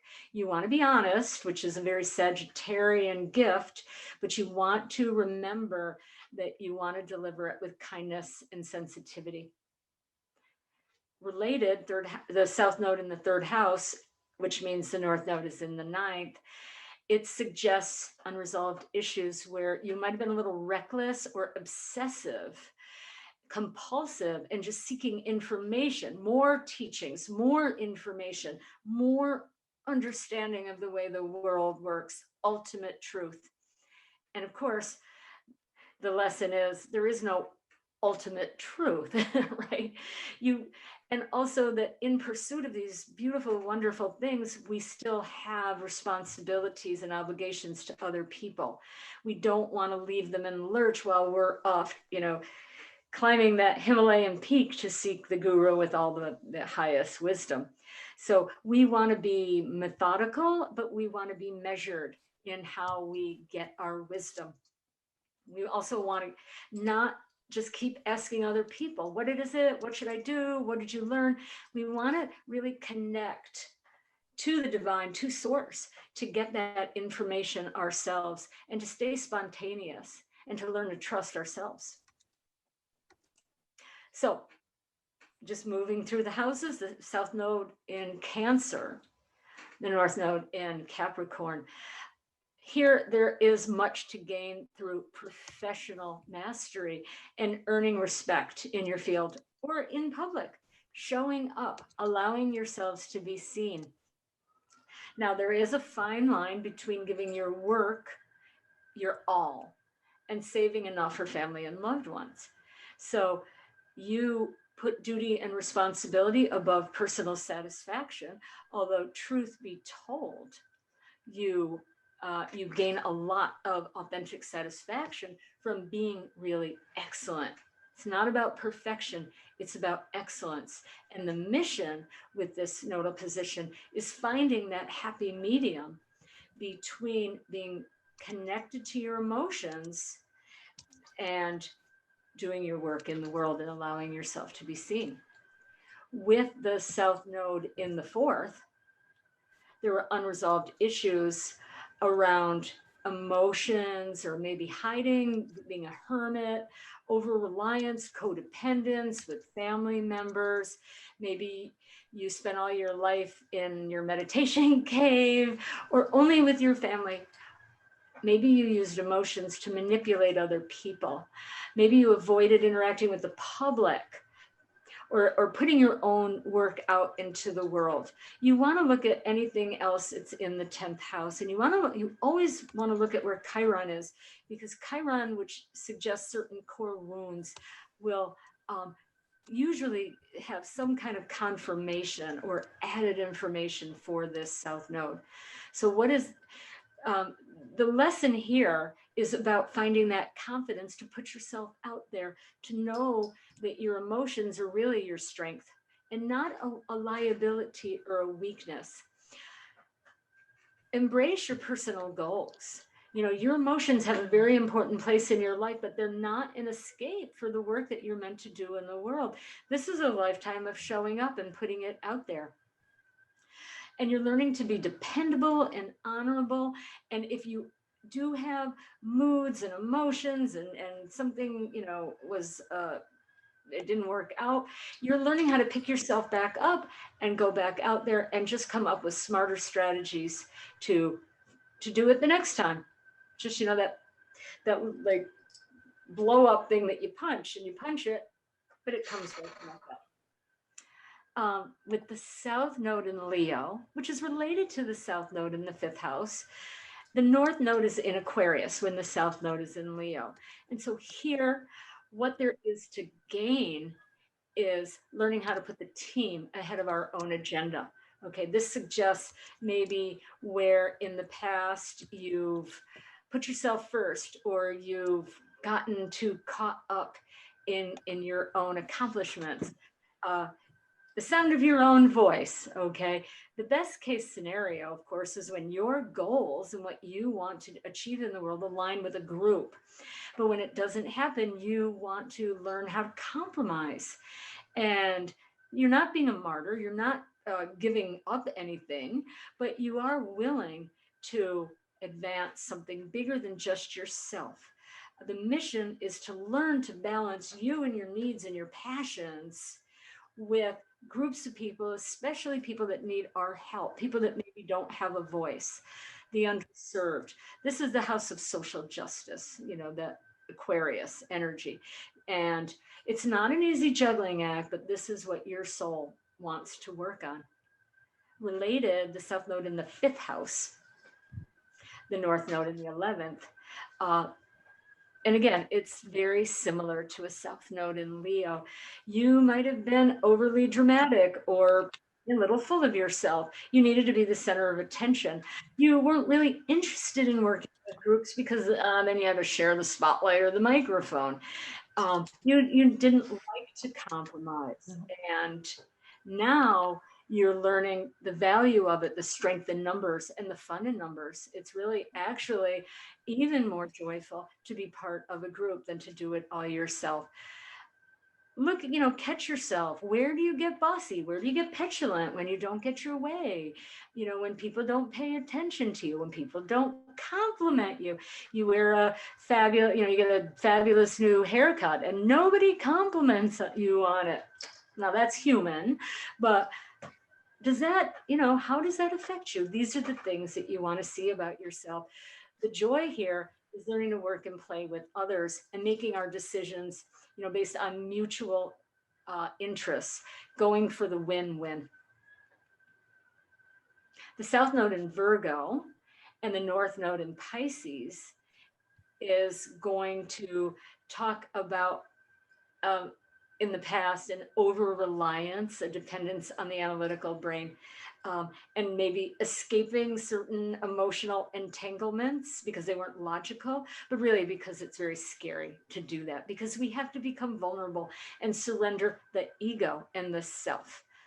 The teaching, what we have to work with here is to let go of, I can be perfect, I can control all the pieces, but I can connect with spirit or source energy, you know, God, the divine. It's finding a way to use all those talents and gifts, you know, that Virgo just loves to work with, but to get the ego out of the way and to really serve something higher, and not even to know who's going to be the beneficiary of it. There is a sensitivity and it's an asset. It's not a liability. And regardless of your gender or gender identification, you're very comfortable with your feminine, your yin, your Shakti energy. And this is your invitation to embrace it. Your gentleness and your kindness more than your clever brain and your ability to create spreadsheets that, you know, are publishable are what people are going to gravitate to you for. With the South Node in the 6th house, the North Node in the 12th, it's similar. But you might never have really felt at peace. There might have been, you weren't happy with something about yourself. You were very critical of other people, certainly of politicians, of the status quo, really of yourself. Because there's a lot of worry and anxiety and just never quite like dropping into who you were, that 6th house of healing self. And you might have kind of compensated for all that by trying to analyze everything and understand it and do everything perfect. And in doing that, yeah, you might have gotten all A's. You might have been, you know, the first who is up for promotions, but you miss the most exciting part of being human, the love and the humor and the creativity and connecting with those higher levels. The teaching is the lesson, the mission: surrender all that petty stuff, the details and the criticism and who's right, and attend to your spiritual life, that 12th house, and learn how to become still. Because when we still the mind and we just allow these things to come up, we slowly learn we're not our thoughts. We're not those critical opinions that we have. And this will also enhance your own very, very strong natural intuition and compassion. People will seek you out. Your compassion will be what you lead with. And you'll find that animals will probably be very much drawn to your energy. Okay, now we're in the other half of the chart. South node in Libra, North node in Aries. This is a very different kind of energy because the emphasis here isn't about living, enhancing the Libra qualities. It's actually recognizing the shadow side to them, where we overly accommodate other people, where we shapeshift, where we allow everybody else to have their way, and we're just kind of sitting in the back of the room wondering when we're going to get called on or when we're going to get our needs met. And that seems like, oh, aren't we wonderful? But no, we're not standing up for ourselves, and we didn't incarnate to be someone else. Our job with this nodal placement is to do us, to do you, and to do it thoroughly and passionately, and like an Aries, unapologetically. Okay, the mission is to get to regulate enough so that you know when you're doing yourself without being pushy or demanding or manipulative, but also not shape shifting just to, oh, I'd rather just let them do it. That's usually a bit of a cop out, and that is the shadow of Libra. Now, South node in the 7th house, North node in the 1st, very similar theme. But subtle differences. The soul was more focused on other people than your own development. And so this time around, your greatest growth is going to come from finding that balance of helping and supporting others, because you can't not, but not at the expense of you. There's a reason you are numero uno. Okay, only you can validate yourself. And with this placement, there is a tendency to look to other people for that validation. Hey, do I look good? Hey, am I right? What do you think of what I think? Now it doesn't give you, by putting yourself first and developing you, it doesn't mean that we ignore other people or diminish their value or the value of our relationships. It's the lesson, the teaching here is to find that way to integrate self and other, and to really make it work without resentment, without it being tit for tat. It doesn't mean, if I did it this time, you do it the next time. It's finding that higher balance that comes from really honoring and respecting other people. So South node in Scorpio, North node in Taurus, the mission. Now, part of it is very emotional, and part of it is also very much about pragmatic issues. It's about becoming financially and emotionally self-reliant. You know how to go deep with the body, with your ideas, with your connections, but it's also about taking these physical comforts and appreciating them, not getting obsessed on them, but really becoming more refined with them and finding a balance, because it's not something you require. It's something that you're choosing. It's discernment. There's a lesson here in finding moderation. It's not an all or nothing thing. And neither of these signs is particularly good at having that, that middle ground, especially that Scorpio. And these are the unresolved issues. There might have been emotional manipulation. There might have been real control of other people out of a fear that you don't have any control. But was it John Kabat-Zinn with the great line, relax, nothing's under control. So there is nothing under control. It's just an illusion. And by letting go of that need to control everything and just kind of letting go and letting God and being more in the flow and learning how to align with the, and use the law of attraction when we're really in alignment with our highest values, that will expand our world and deepen our relationships, not trying to control other people.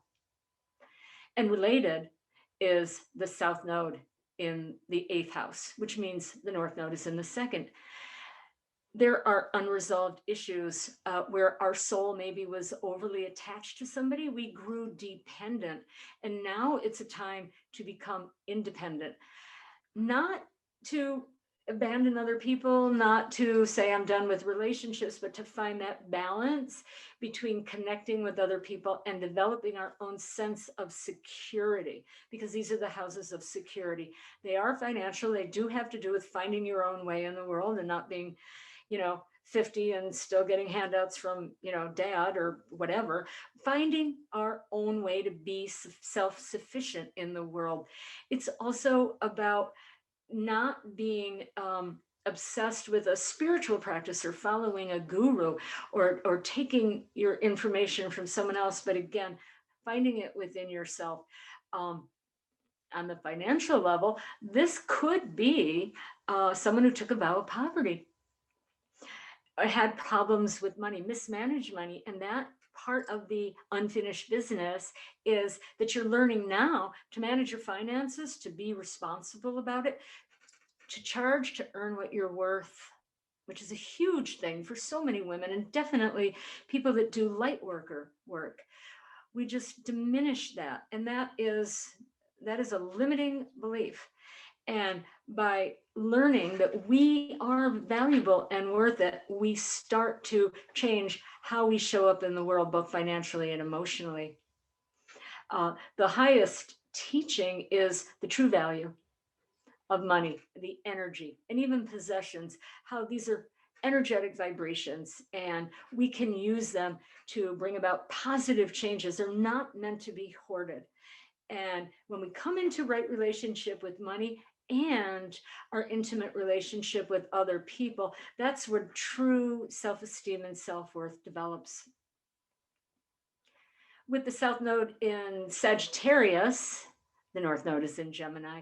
And here, the mission that comes from the unresolved issues has to do with speaking your truth, but with the understanding that everybody has their own truths and they're equally important and valid to them. It's about developing a curiosity, the Gemini promise, instead of believing that you already have all the answers. This can be, the South Node in Sagittarius can be the kind of person who interrupts other people, doesn't let other people get a word in, listens to what they say and then says, yes, but, and just has to get that final word. But if you are seeking objective knowledge, you're learning discernment, and you're learning, if there are almost 8 billion people on the planet right now, there are 8 billion truths, and they're all true to each of us. And so we want to learn how to figure out what is the best truth for us, what is bluster, and we are learning how to dream big, but also to scale it, and not to have such a big vision that we can never accomplish it. We want to deliver on our promises and not just, sound big and great, but to really make them realistic and doable. Related with the South Node in the 9th house, we have a North Node in the 3rd. This is hinting at unresolved issues where we might have really become very learned or very scholarly, or a religious, reached a very high state in a church or an organized religion, or perhaps in a legal system. And people sought you out for your wisdom and your truthfulness and your education, your erudition. You didn't need much social interaction. You kind of were the guru on that mountaintop. But the downside is that there's an arrogance, and it's similar to the South Node in Sag. The teaching is to come down from that purge and interact with people. The Gemini promise to find the fun in interacting and asking questions and exploring things and seeing there's many, many, many sides to every discussion, not just yours. Really, one of the highest lessons of this is to really embody beginner's mind. Even when you think you know something, come to new information, come to being with new people without prejudgments, without opinions, and to realize that the greatest learning is interacting with other people, not having crystallized information from a book. South Node in Capricorn means the North Node is in Cancer. The agenda items for this lifetime's mission is, because that's how a South Node in Capricorn thinks. What is my mission? What must I do? It's about really learning to trust and honor your emotions and not sacrifice them, and your personal connections for anything, not for all the money in the world, not for all the tea in China, not for professional success, not for status or prestige. You're learning to blend your interest in being in the world with the personal connections that you have and your need for family ties. The lesson here is to learn how to nurture without smothering, to support people without enabling. You do want to learn to embrace those emotions instead of suppressing them, and to see how they actually can lead you to greater success. Because if you are a business person, if you are doing something in the world, whatever it may be, whether it's business or teaching or nursing, when you lead with your heart and your compassion, you're going to connect with people. You're going to be more successful when you work with the empathy part of the work instead of just the spreadsheets and the analysis and the selling. The more you connect with your heart, and the more you connect with the divine, the more you will become whole. And with the South Node in the 10th house, it's a similar kind of thing. In the past, there are unresolved issues around your obsession with work and you in the world. And maybe even if you didn't work, your reputation, your status. And that was much more important to you than your home and your family life. You might have achieved a pinnacle of success, financial or, top of your game. You might have had a lot of admiration. And you might have even said, well, look, I got what I wanted, so the end justifies the means. You might have compromised your principles, definitely suppressed very authentic feelings to stay in power. But in doing that, the suggestion here is that you lost the most valuable asset of all. No, not Bitcoin. Your connection to your family and your own soul. The lesson, it's striking a balance between doing beautiful work in the world, being a professional, being successful, being public, but prioritizing your emotions and your family, knowing what to do when you get that SOS call. And that entails accepting that you're not going to have control over the external world, only in how you react to them, which is the highest lesson of all. With the South Node in Aquarius and the North Node in Leo, the mission is being willing to step into the spotlight, but without developing false pride and becoming full of yourself.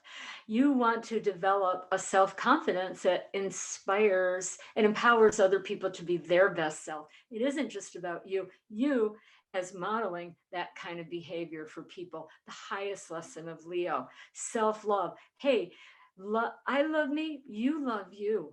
It's the most beautiful, to me, it's the highest teaching that Leo has for all of us. And there is a way to be very serious and high-minded and altruistic and all those Aquarian things, to put yourself in service of other people, but to also do you, because when you model that confidence and self-assuredness, people will be more drawn to follow you. And it's not like you're trying to lead, but there is the part of you that wants to bring people together, the strength in numbers thing. There's a fine line with this duality, with this polarity of Aquarius and Leo. You learn the fine line between showing up and showing off, learning how to keep your ego in check, but not to suppress it. Okay. And it's great that, in the past, you've turned to other people and you've been part of a group. In this lifetime, you're not meant to hide behind them. It's about standing up for your own opinions, standing up for your own creativity, standing up for your love, standing up for your children, and finding ways to align your mission so that it can help other people in that leonine way, boldly and courageously. Related, with the South Node in the 11th and the North Node in the 5th, in past lives, the suggestion here is that you put other people, especially group needs, before your own. And you believed you gave up a lot of your own personal power in service of group dynamics. It could have been a cult. It could have been just some other group where they weren't honoring. It could have been it's probably not a religion, but a group where the individual wasn't considered that important. Unresolved issues, resentment, confusion, drive that never had an outlet.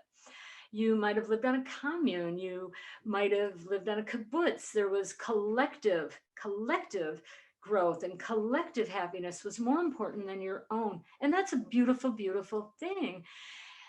But there's still a you. There's still a you that has a voice and needs to be heard. And sometimes when we just kind of hide in a crowd, it's because there's a fear, there's a doubt, there's a insecurity around ourselves and our talents and our unique abilities. So the highest teaching here is to learn to love yourself as a unique, self-sovereign individual. And that is a prerequisite to unconditionally loving others. When you love yourself, the love you bring for other people, the positive regard is more authentic and more pure and stronger because you know that you can love yourself. It isn't about hiding. It isn't about pretending. It's just pure authenticity is the word.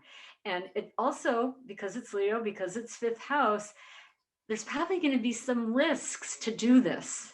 Not going to be the safe, hey, I'm just part of this group.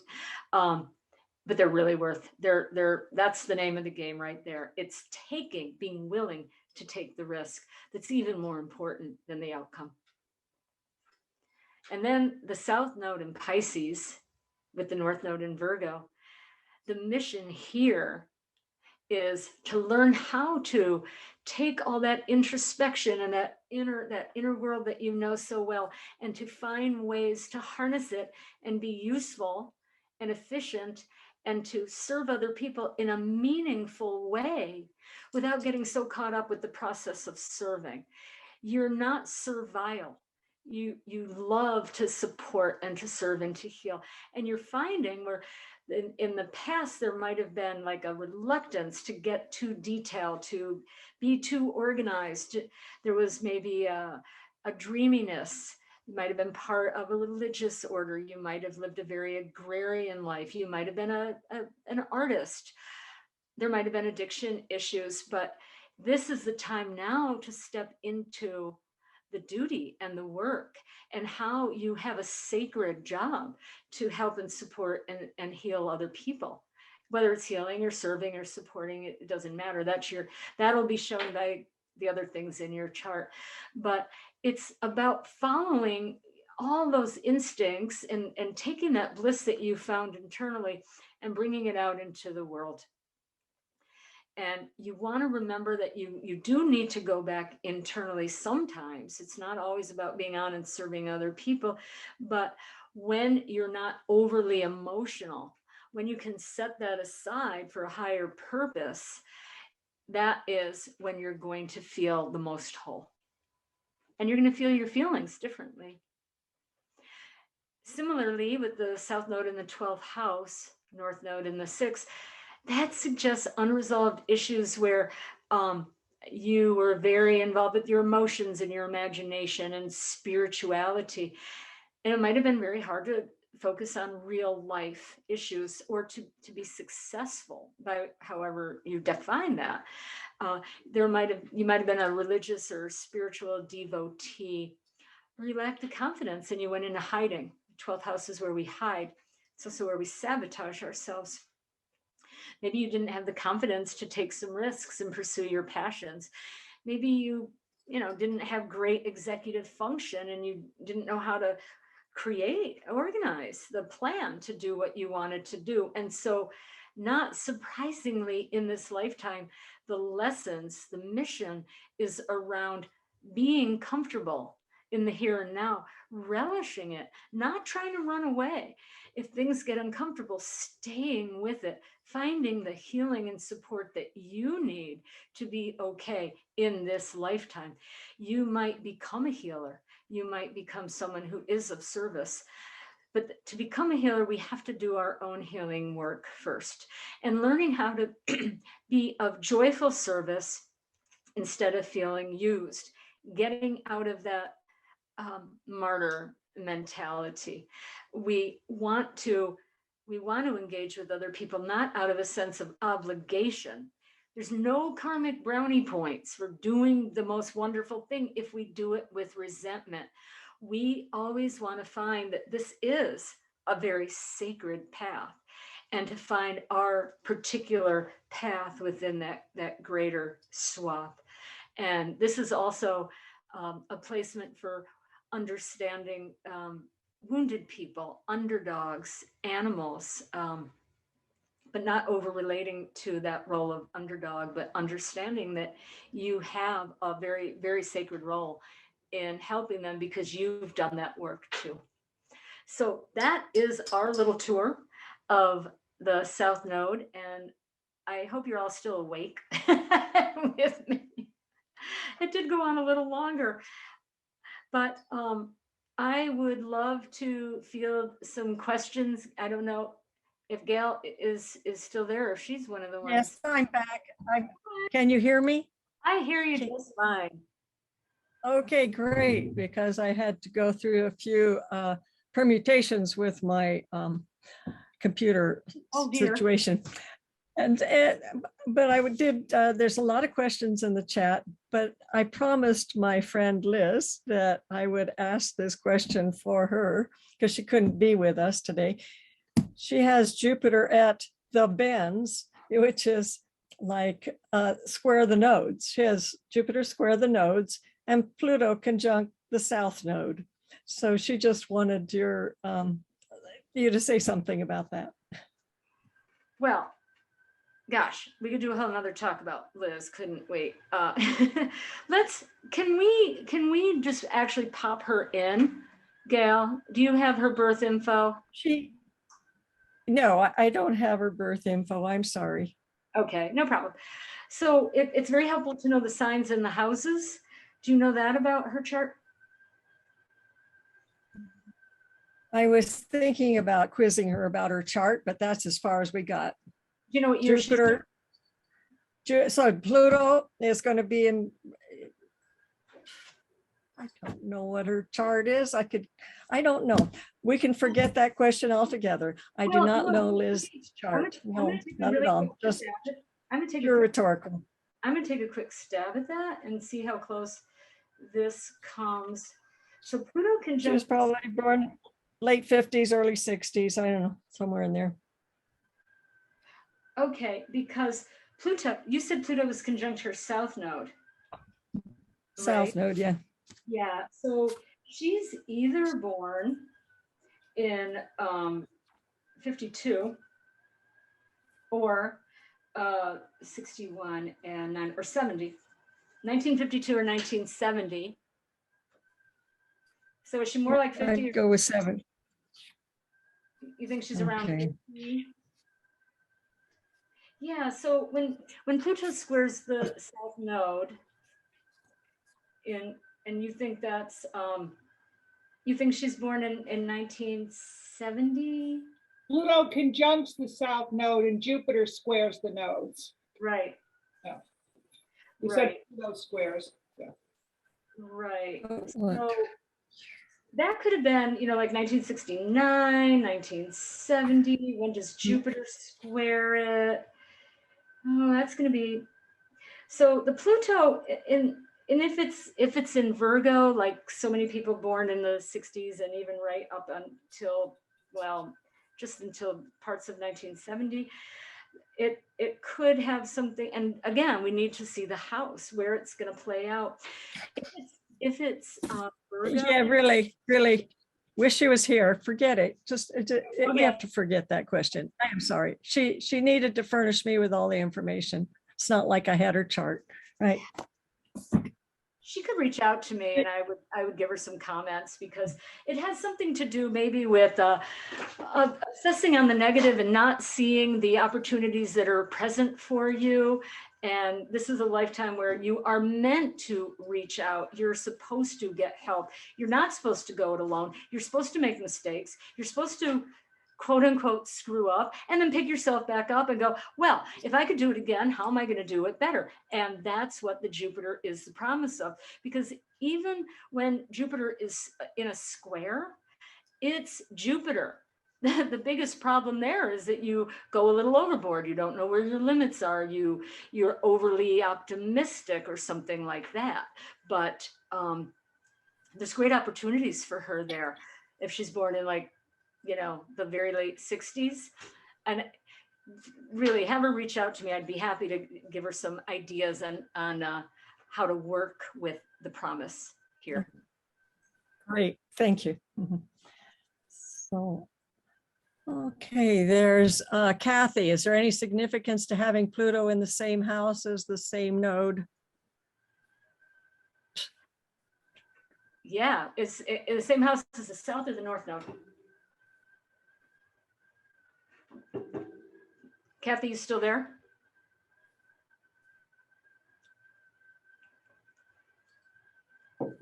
If Kathy's there, you want to unmute yourself? It's in the south. The south node. How close together are they? I'm pretty new at this, so I don't know how you determine that. It says 23 and 52. The south node is 52 degrees and Pluto is 23. I don't know if that helps or Look not. at the other number next to the south node, not 52, that's the minutes. 14. There you go. Okay. Sorry, I'm new.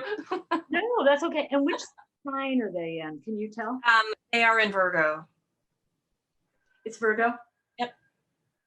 So you're a Gen Xer? Yes, ma'am. There's a lot of that. So in which house can you tell from looking at the chart? In the 10th. In the 10th? Yes. Right. So that's very interesting. And, you know, we want to look at it in the context of, you know, who is Kathy? Where is her sun? Where is her moon? Where is her ascendant? How is she showing up in the world? The karmic indications, the unresolved issues, suggest something about unresolved issues with work. And if it's Virgo doesn't rule our career. Virgo, as the natural ruler of the 6th house, it talks about the things that go on behind the scenes with our work, the software we use, our filing systems, the people we work with, the helpful people, the way we do our work, the service part of our work. But in the 10th house, it's saying you had a Virgo kind of focus on it, which might have been critical and intense and unrelenting, and you have been very hard on yourself. You've made a lot of sacrifices for the sake of the career, and it could be your reputation, how you seem in the world. Virgo's very concerned with that. Nobody likes to make a mistake, and perhaps nobody more than a Virgo. And when I say a Virgo, I mean anybody with that kind of energy that we're talking about. Your North Node is going to be in your 4th house. That's going to say, and in Pisces, that says to me that so much of the pathway to fulfilling the intent of the soul is about your own home and your own family. Now, there's so many ways that could come out. Are there wounds? You know, we want to look at your Chiron. Are there wounds around that family? Are there issues that need to be resolved? Is there some forgiveness work to be done? Perhaps forgiving yourself. Do you need to be more compassionate to people in your family of origin and in your tightest inner circle? The pathway is to releasing all of the obsession and the scorekeeping. You did this and he said that and I did this, and just to release it and to know that through either your family of origin or the family that you have created through volition, or even the friends who feel like your family, knowing that being more in compassion and accepting and trusting your emotions, not relying on, well, I'm going to figure out what that emotion means. It's not that. It's really, does any of that resonate? There's 1,000 ways it could come out, but does some of that resonate? Yes, thank you. Sorry to take up everybody's time. Well, I think other people can hear that and start to, whether they have it or they have something similar, or they can go, oh, that's how you take those words and turn it into personal stuff. So it's all, I think it's all beneficial. Thank you.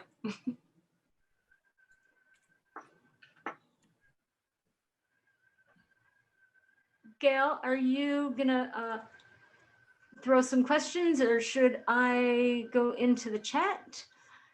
They say that there's a whole lot of great presentation, a whole lot of people saying how much they've enjoyed this. Let me see. I don't know. You might invite people just to unmute and ask you a question. Yeah, I would say Aries wins. Whoever gets there first, just ask your question. Okay, I'm not a member of Phoenix. I live in Ohio, and I want to know about, will there be a replay of this? Because there was so I much. told you, Renee, I just sent you a chat. I just put it in the chat. As I explained in the beginning, Well, members of TAG are eligible but to I'm receive not a the member. link. Members of Tucson Astrologers Guild are eligible to receive the link to this, to the YouTube where we will load this whole Zoom to a YouTube. But And I'm if not you're a a member, member, so that's the for that's those who are not,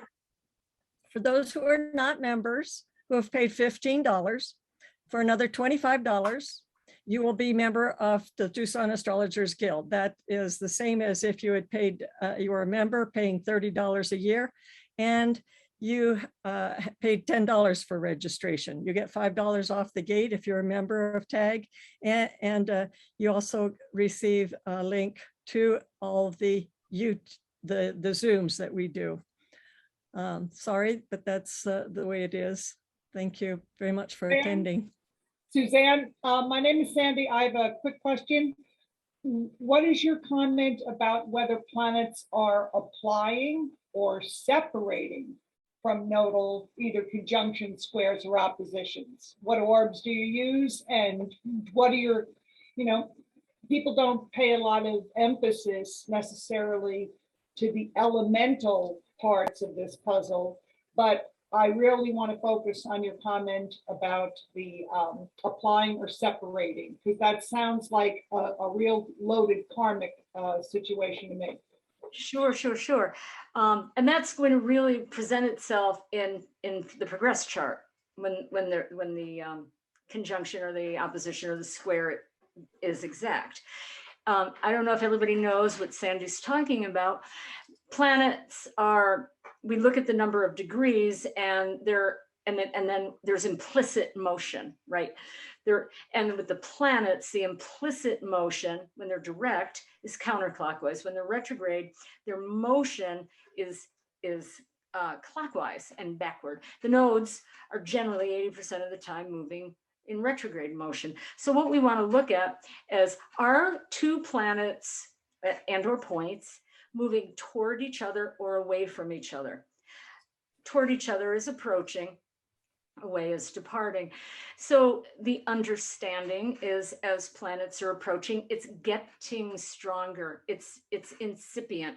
There's more to come, the old, but wait, there's more. Yeah. And we can time this with our progress chart, which is something that we do by moving our chart. We look at the position of the planets a certain number of days, which corresponds to the number of years we've lived on this planet. And then we just cast a new chart, which shows kind of the evolution of, it doesn't replace the birth chart. Nothing will replace your birth chart, but it is a way to just see how we've developed, how some of these promises or maybe looming threats have played out. So that's what Sandy's talking about for the people that aren't familiar with that language. So the way I work with it, Sandy, and this will also entail, I saw in the chat, somebody asked about the kinds of orbs that I use. Mhm. When we talk about the orbs, and we're talking about how many degrees apart are planets from one another, planets from points, even from house cusps, because there's motion. And so the closer, and for ease of language, I'm just going to say planets. But when I say planets, that also means the nodes or the major house cusps. So when planets are very, very close together, a tight orb, well, those of you who work with your chart, you feel that stuff. When you have exact conjunctions, same degree, partile trines, they're at 19 degrees and 19 degrees. Oppositions that are within 1 degree, natally, you're going to feel these things more strongly. There's a stronger resonance. The vibrational, gravitational field, which is symbolic, is closer, and the energies fuse more strongly. And so, answering the other question first, Sandy, I work with very tight orbs because otherwise, half the things in your chart are going to be aspecting one another. And especially with transits, you can't have you can't have Pluto transiting, your moon for like 3 years. That would just be torturous. It has to be a small, small orb. And I say the faster the planet moves, the bigger the orb will give it, because it's a little quicker. It'll get there in a week. You'll feel that. But if it's Pluto and it's not going to come around for 1.5 years, no, you're not feeling it. So the orbs, everybody works with slightly different orbs, and it's not because I'm a Libra that I have to equivocate so much. So much of it depends. If it's in the same sign and it's in the same house and there's something related about the planets, you can give it a bigger orb, but if it's in another house, if it's in a different sign, you want them pretty close, because otherwise you're just losing the point. It's not going to hold together. You're kind of grasping at straws. But what's the acid test? Do you feel it? Does the person feel it? How does it play out in life? So that's for orbs. Now, as a rule of thumb, the sun and the moon, you can go up to 10 degrees. For the other planets, it's maybe 6 to 8. And again, that's with the asterisk of, are they in the same sign? Or are they in the same house? Same sign, same house, it can be a little bit more of an orb. Different house, different sign. No, you want to keep that really tight. Now, for applying and departing, this to me, and you can get really esoteric, like, is this going to happen early in your life? Will this play out more in your later life? As these planets are moving toward each other, it's sort of like watching a movie, and you've got 2 different people in 2 different parts of the world, and one's racing toward this direction, one's racing toward that direction. Are they going to meet, or are they going to be on 2 trains that pass like that, or 2 trains? Are they going to hit each other or miss each other? You've got to feel it.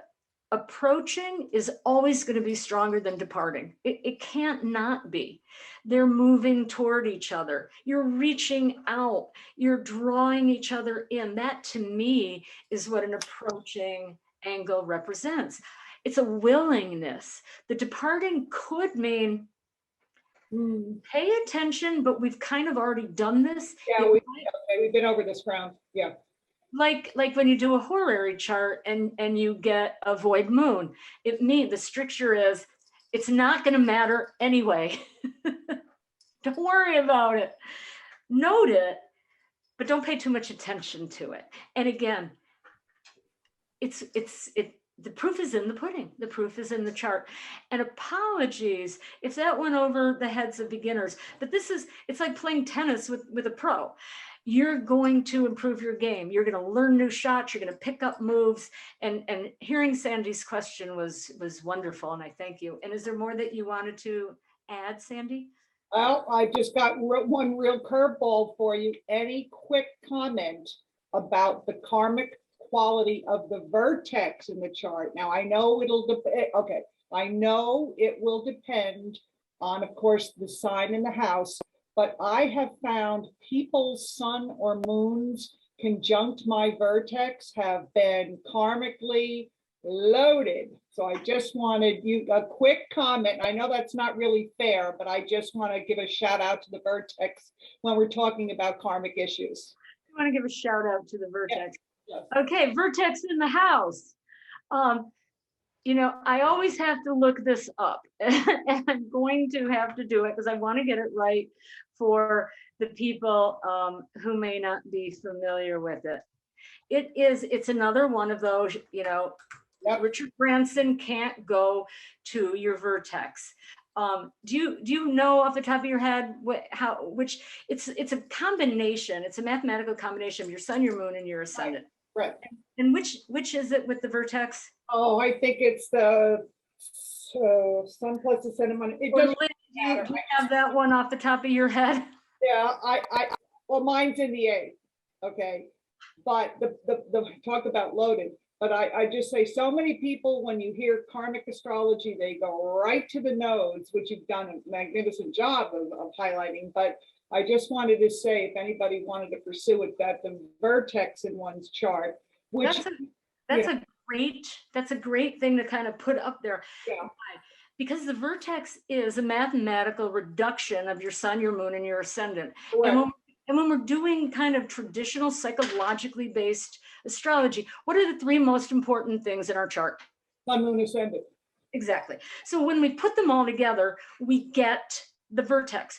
The vertex is called, I'm sure you've heard this, Sandy, it's like a second descendant. Right. Have you heard that? So what does that say? It's all of you, Like a projection. that all of you that's represented by other people. It is the projection. So the people who activate your vertex, Yes.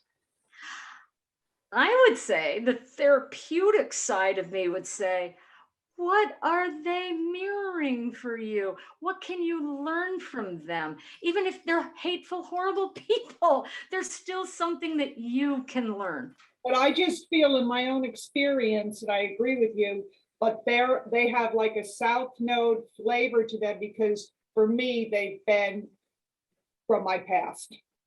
Well, with you in what sign is it in for you? Gemini.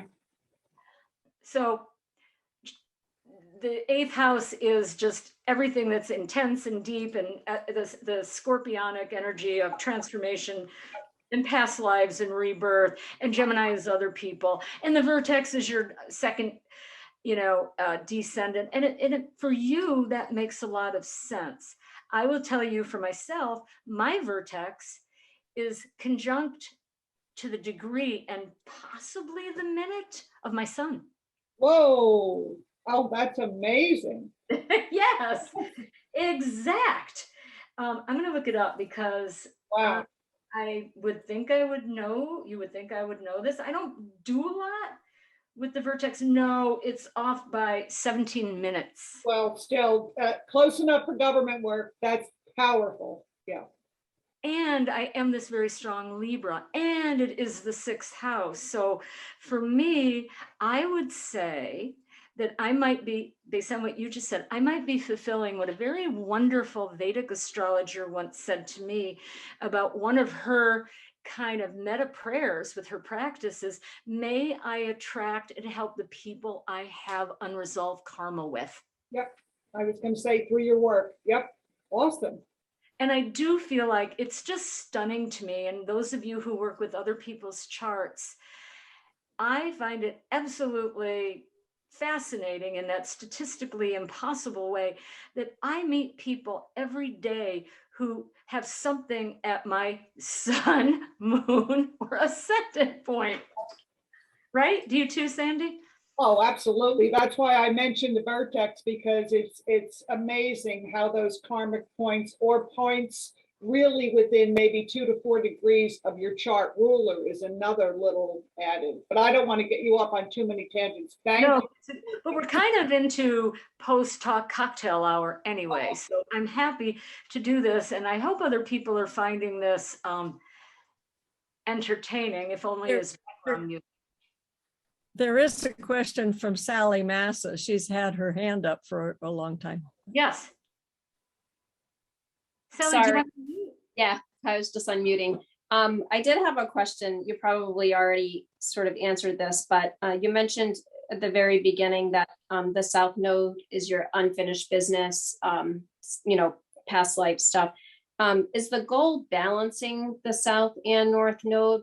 Because as you were describing things, my North Node is Sag in the 6th house. So the thought of like, it's that I think you mentioned like it could be almost like a martyrdom, and that scares me because it has been at times.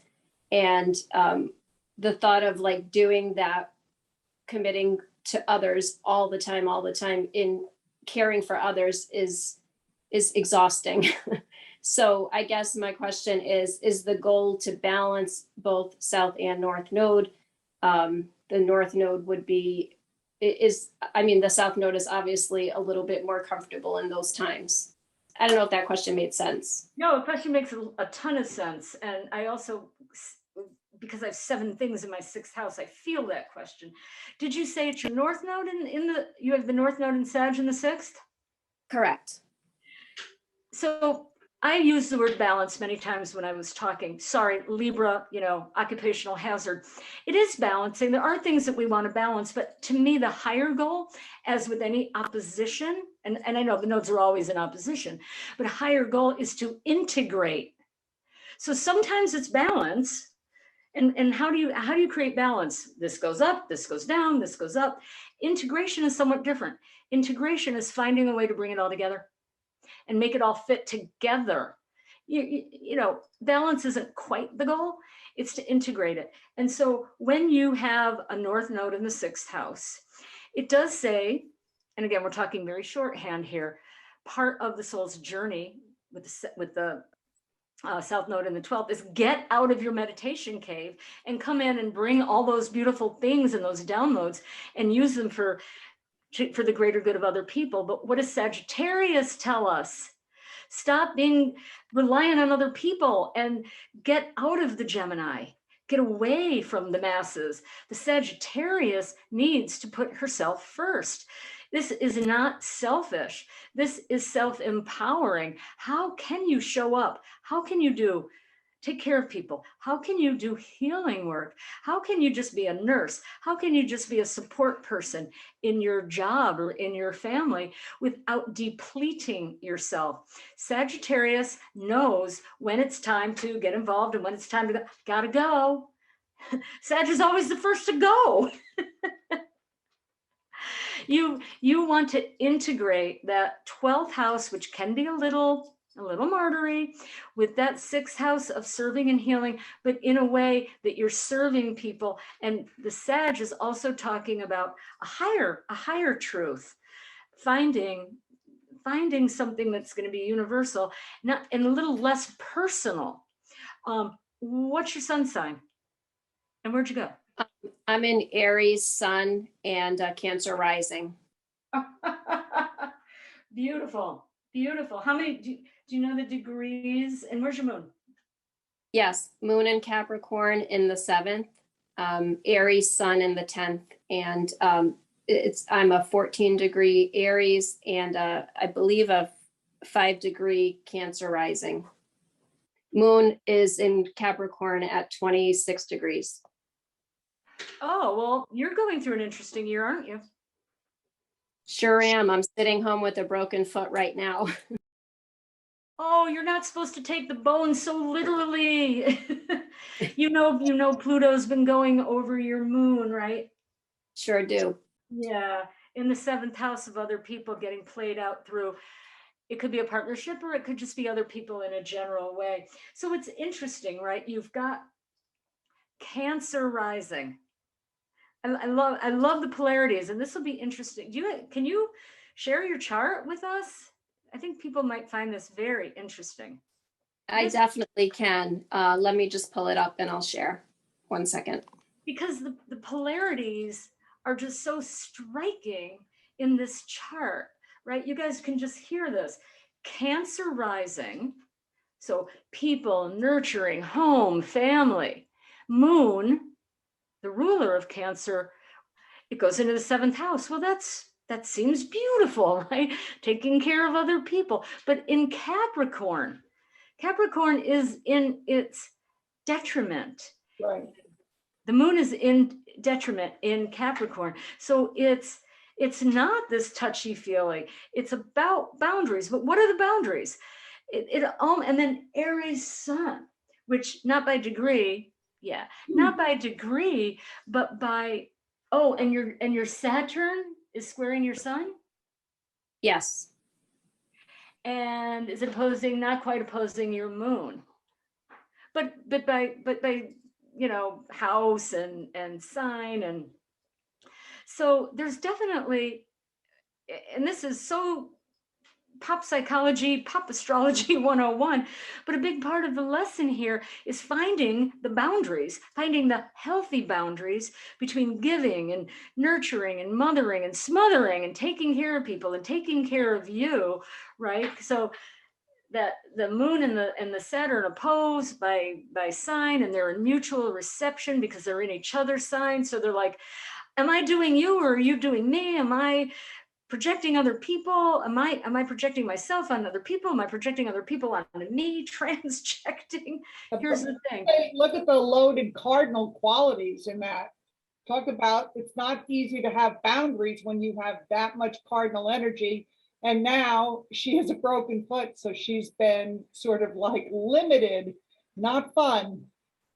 Not fun at all. No, that Pluto going, oh, if you can't find the break, we're just gonna have to pull the emergency brake on you.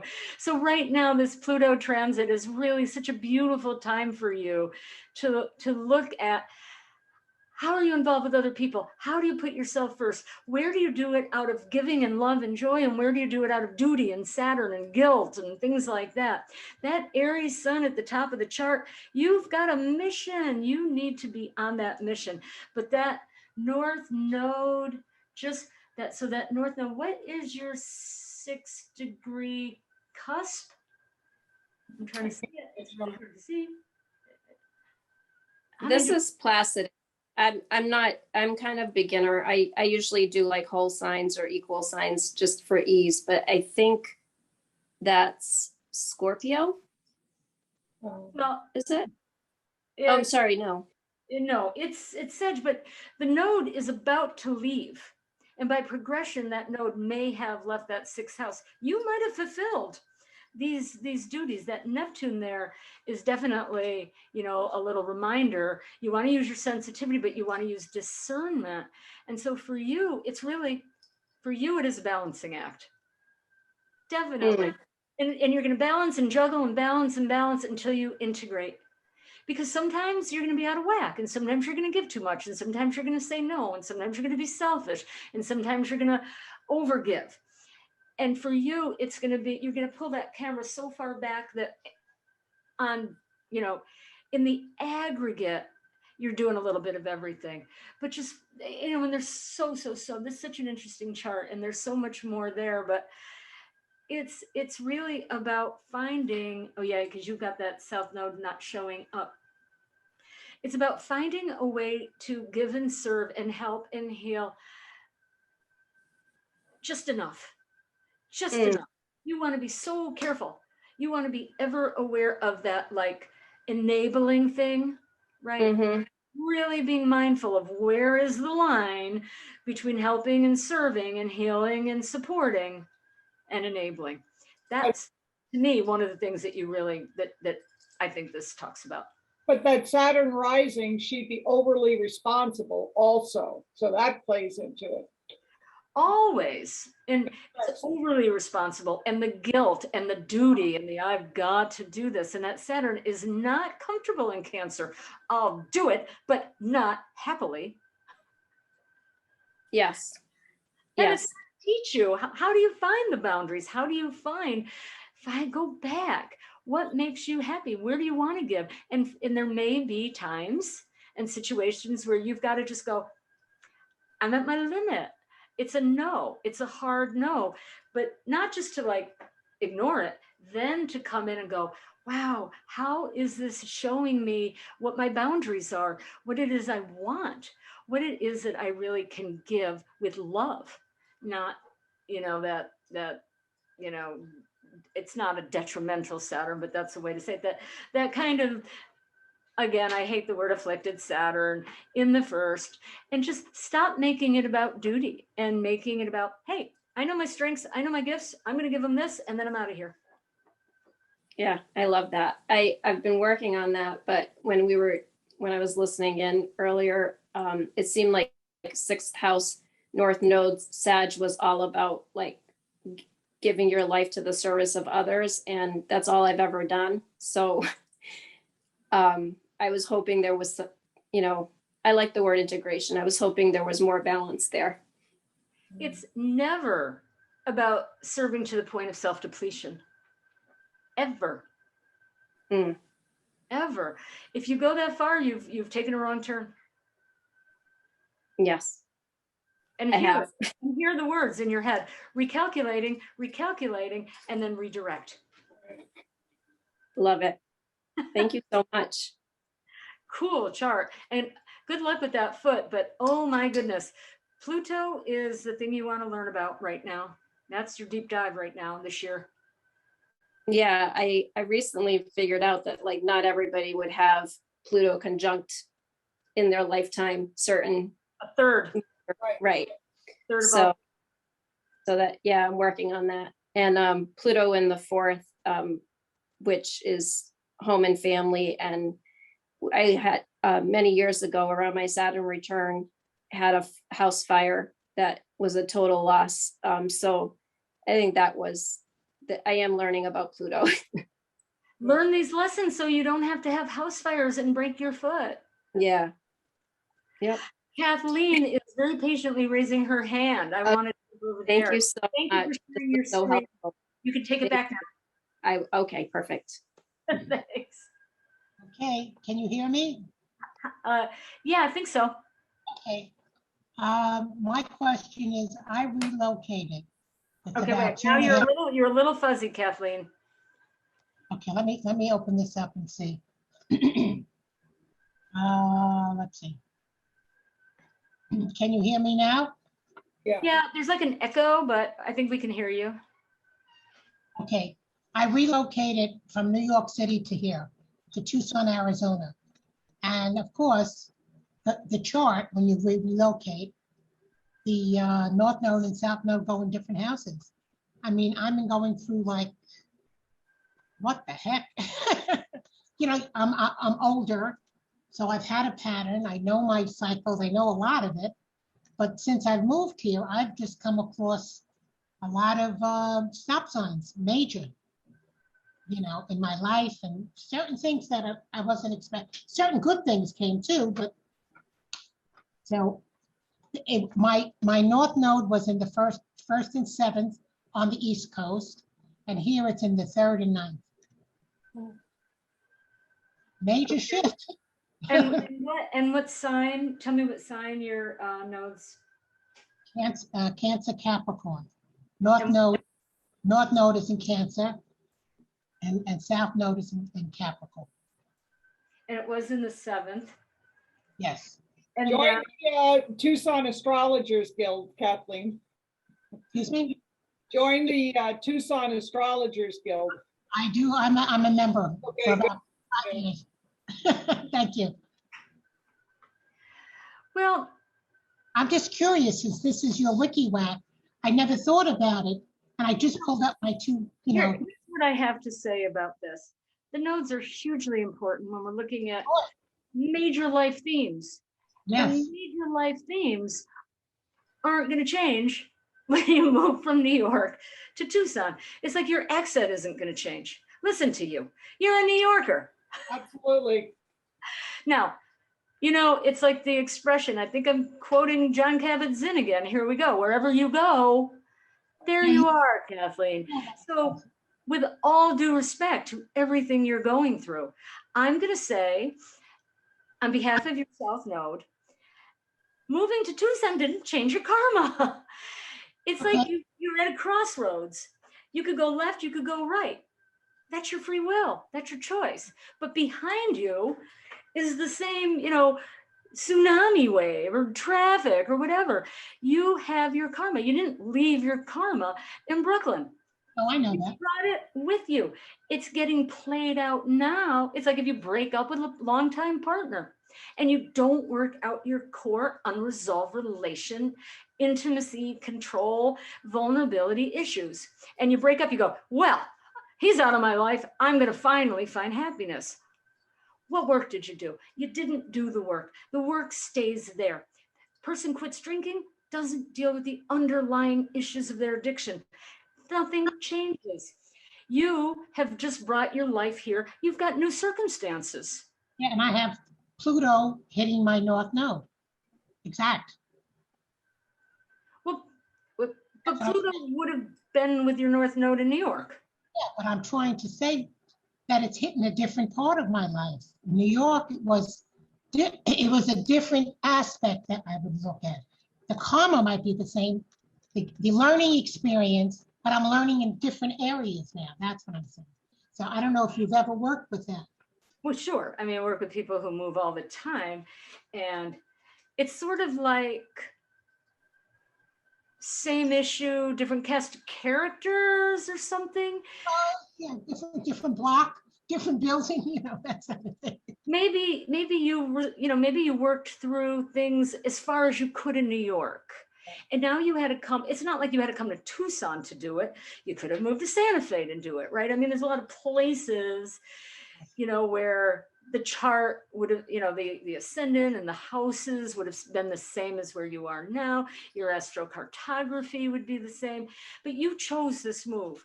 So one has to assume I have to learn something. you're allowing, you're stepping into this new set of manifestations of the same work. And to look at it, and instead of going, I'm having so many problems, and it's just, what if you were to say, I'm getting all these incredible opportunities and things are coming up for me that I had all neatly filed away, and suddenly they're coming up. And now I am getting a postgraduate education, my own soul's journey. A doctorate with this COVID. I'm glad I'm out here. That's all I can say. That part, I'm happy that I'm out here. So I made a right. And I don't mean remotely to minimize any kind of pain or hardship you're going through. But what I want to tell you is when we go through these things, it's not like the gods are laughing at us. These are our unique paths. They're our own things that we've chosen. This is the way we've chosen to play it out. I congratulate you for having the courage to do this and to keep looking at it. I would look at your progress chart. I would look at your transits. I mean, to me, it always starts with the transits to your natal, right? Then you can look at the transits to your relocated and look at your progress, which will kind of be two, right? It's not exactly, but it'll be a little bit of a blend of the transits to your natal, at least your outer planet, what they're getting hit with. All your personal planets will have moved. Look at your progressed moon. What message is that telling you? That's going to be very, very important for you, especially, you know, with the North Node in Cancer. Look at your progressed moon. Find the opportunities, find the outlets. Well, even if I can't find a house or find love or make money or do this, I got a great new group of friends. It's like same lesson, but she's in a different classroom with a different teacher, and her Too. I have a whole bunch of astrology buddies out here. Thank God. But when we, and this is kind of a weird analogy, but it's what they say, like if you know you're going to get in a car accident, like if you know you're going to have a collision, don't tense up, just relax. Right. Relax into it. Let the natural rhythms, the natural, positions, that's going to work for you. Learning to allow what's coming in to come in. When we resist it and we tense everything up, we don't have all the resources, right? We go into kind of a fight or flight, whether literally or, figuratively. And when we're in fight or flight, we don't have energy in our hands and our limbs, and we don't have that nimbleness and that agility. We're so busy protecting our core. Allow this, approach it with curiosity. Wow, I wonder what's going to happen next. Yeah, well, I do that on some days, but some days I get caught up and I get constricted again, just because of what's going out in the outer world, which is very, how would you say, a lot of grief around that. I mean, the changes that are every day, not even every year, it's every day there's a change going on in the world. So this is the kind of thing that would really make me want to look at the whole chart. It's not just a nodal relocation, because the nodes came with you. Thank you. But thank you. I just wanted to see how you would approach that. Other people, each astrologer has their own methodology of setting this up. So thank you. I say we got to look at everything, and this is what you're talking about is really more of your personal planets. This isn't your karma's just getting played out in a different, in a different key. Oh, I'm just concerned with the Pluto right there. It's like, hello, it's knocking up. I don't want to say it. My words are very powerful. It's right there. Wait, how many degrees? Did you tell me how many degrees those nodes natally and progressed? 26. I don't know the. Okay. 20 degrees. Cancer. North Node. How many? 26. 26. Oh, well, there's your story. That would have happened in New York. Yeah, I understand that. You're like Sally with the foot. It's 26 Capricorn. This is your moment. This is what you've been nursing for. This ain't a dress rehearsal. It would have happened to you in New York. No, I understand that. I understand that totally, but it's just that New York, I was there for 70 something years. I knew the direction. Here, I feel non-directed, except for this astrology group and another group that I'm into. You've got to assume that the move is part of this Pluto and nodal ripening. You have to assume it. Yeah, because I chose to move here. Nobody pushed me here. Yeah. Well, anyway, I wish you a lot of luck with it. Pluto's heavy. He's been squaring my whole stellium for the last, I don't know what, 8 years. So, I get it. Yeah. It's change. It's major change. Everything you never thought about. That's what I see. But Kathleen, if I may, instead of change, think of it as transformation and an opportunity for your soul to really open to a whole new level, to peer into a depth that you haven't really been ready to look at until now, to know you have the courage to do it. Gather the support to do it. Don't do it alone, but gather the people, gather the whatever makes you feel strong, and say, okay, I'm ready. I'm going to look at what is in this for me. Mm-hmm.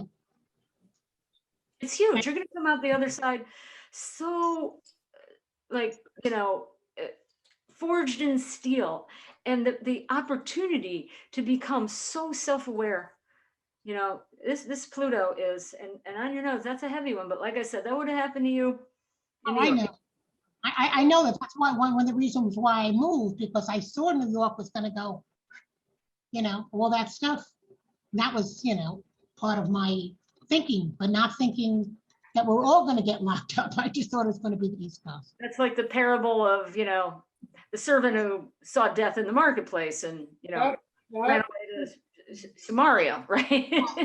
You can't outrun it. But it's a type of culture shock too, coming from New York. You know, to us, anything west of Pennsylvania is another planet. So, you know, it just.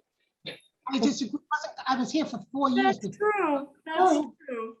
Yeah, it's culture shock, but I look at it as the melting pot of America, like New York is the melting pot of the world. Yeah. Everybody from every state lives here. Yeah, New And York's not in such great shape right now. no, but that's, you know, the world is what it is. Thank you. And good Thank luck with all that. Thank you. Thank Keep up the good work, Susan. Suzanne. Did anybody else have a question, a comment, a curveball?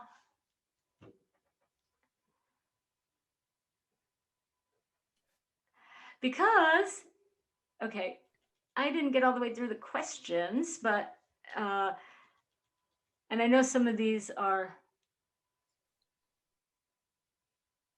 and the thing about the handout is, remember, as I said, these are not things that apply to everybody all the time. I wanted, how do you talk to 60 people? How do you have something that's going to be relevant for 8 billion people in different cultures? No, but I wanted to find the themes of the shadow, and you're going to find your own thing. And I mean, the things that come up for people aren't even in the rulership books. You know, I mean, people have some very obscure things that they're working with in their lifetimes. We can't possibly know them all, but I wanted to give you guys just a good sense of what this might be, and let you just maybe start to look at what the opportunities are, even in the greatest challenges, because in the greatest challenges are the greatest opportunities. And I know that's like the most trite sentence that a person could say, but it's also the truest. And that's the invitation here, is to really start to look at things, as I said at the beginning, as my teacher would say to us, anybody can find the problems. That's easy. Nobody's ever going to pay you to tell them what's problematic in their chart. Find the opportunities, find the outlet, find the greatest potential good. Gail? So we've gone quite a while. You've done a great job, Suzanne. And Lynn Ewing was just, I guess she just got off. You were going to ask her something or had a comment for Lynn, but I think she's gotten off. So I think, I mean, at 4, what is it, your time? That means it is 9 o'clock. No, what is it? 7? Only 7. 7 your time. You're probably ready for dinner. It was been great. It's a great class, Suzanne. We've all enjoyed it. I've seen so many positive comments. People have appreciated it very much. It's a lot of fun in my Libra, and I don't know if your Libra does the same thing, Gail, but you know, I want to talk about everything at once. It's really hard to talk about things out of context. I do want to comment to Jane, if she's still there. I can't see everybody. Oh, she is. Hi, Jane. North Node conjunct your part of fortune in Gemini. I love it. That's fantastic. This is, you know, working with people and being among, you know, folks and getting out of the house and trusting your luck. Oh, you can actually show your face there now that I said that. Hello.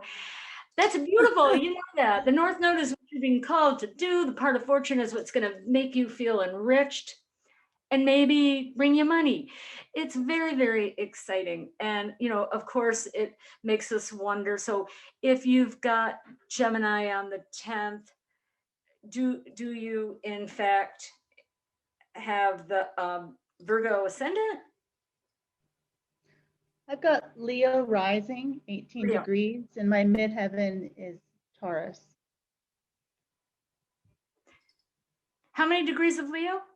18. 18. And where's your sun? My sun's in the 2nd in Virgo. So are you working? Did you have a great career? Yeah, I work in government. I'm in child welfare. And you love what you do. I do. And you make decent money and you've got good benefits and you know you're helping people. Yeah. What's the question? It's fantastic. I'm not that familiar with the part of fortune. It's something I'm just trying to learn about a little bit. So just curious about it with the North Node. The old-fashioned meaning is where you make your money, where your riches, your fortune comes from. And it's not untrue. It's just in a psychological way of looking at things. It's what enriches your life. It's what brings you joy. You know, they say, or people say, you know, I would do this even if I didn't get paid for it. Yeah. That's North Node conjunct the part of fortune in the 10th house. It's beautiful. Where's your Mercury? And Mercury is also in the second, conjunct the Sun, Virgo, with a Uranus-Pluto conjunction too. Yeah, yeah. It is, to me, I mean, and this is just one way to slice it and dice it, but the Mercury is your work, right? Your 10th house. It rules your sun. It's the secondary ruler of your whole chart because half of your first house is Leo and half of your first house is Virgo. And Mercury is you. So that is how you work. You're very clever. You're very smart. You're very good. You know how to talk to people. You love working people and working with the children, but you probably have to work with a lot of really pesky adults too. But it is your path. It is your calling. And I'm pointing to your 10th house. I'm not doing the Statue of Liberty, you know, for Kathleen's sake there, having her think about, you know, Lady Liberty. But you're doing your work. You're being enriched by it. And what represents your work comes next to your sun where you shine in your money house. You're getting paid for this. You're getting security. You're also feeling your own self-worth. You're getting to live your values. The part of fortune and these things are kind of corroborating each other's stories. That's what I would do with that. Yes, thank you very much. Yes. It's great. Congratulations. You chose a good chart. Well, as we said, it is getting late. And if anybody has any burning questions, feel free to raise your hand. Otherwise, I will just thank you all for enduring all this and participating in creating the energy, creating the container that made it so much fun. Thank you who put your videos on. I really appreciate you. Remember, it's a very tiny but significant gesture in a showing up. And if you all unmute yourselves, we could probably put our hands together and clap and say, thank you so much, Suzanne. Oh, I'm not sure my 6th house really is comfortable with that, but whatever. I will acknowledge. Thank you. Thank you. It's so nice you. to see and meet you. And, you know, I'm going to have to think about becoming a member of this wonderful guild. And you all know how to, I think they know how to reach me if they need to, right, Gail? That's somewhere in the literature that they all have. It was in the emails. It's on the flyer that'll stay on our website forever. Okay. Oh, I should say, I probably should have said it at the top, but I'm really not good at this. Anybody who would like to be on my email list, I do not do it 10 times a week. I do not do it 10 times a month. I do it when the spirit moves me. I write about what's going on in the sky, cycles. I just was totally inspired on January 6th, that day, right when Mars was finally leaving Aries, and that was right when the riot broke out. I mean, it was right in the same time. That inspired me to go do a deep dive into looking at some of the other stuff and what might have been correlated.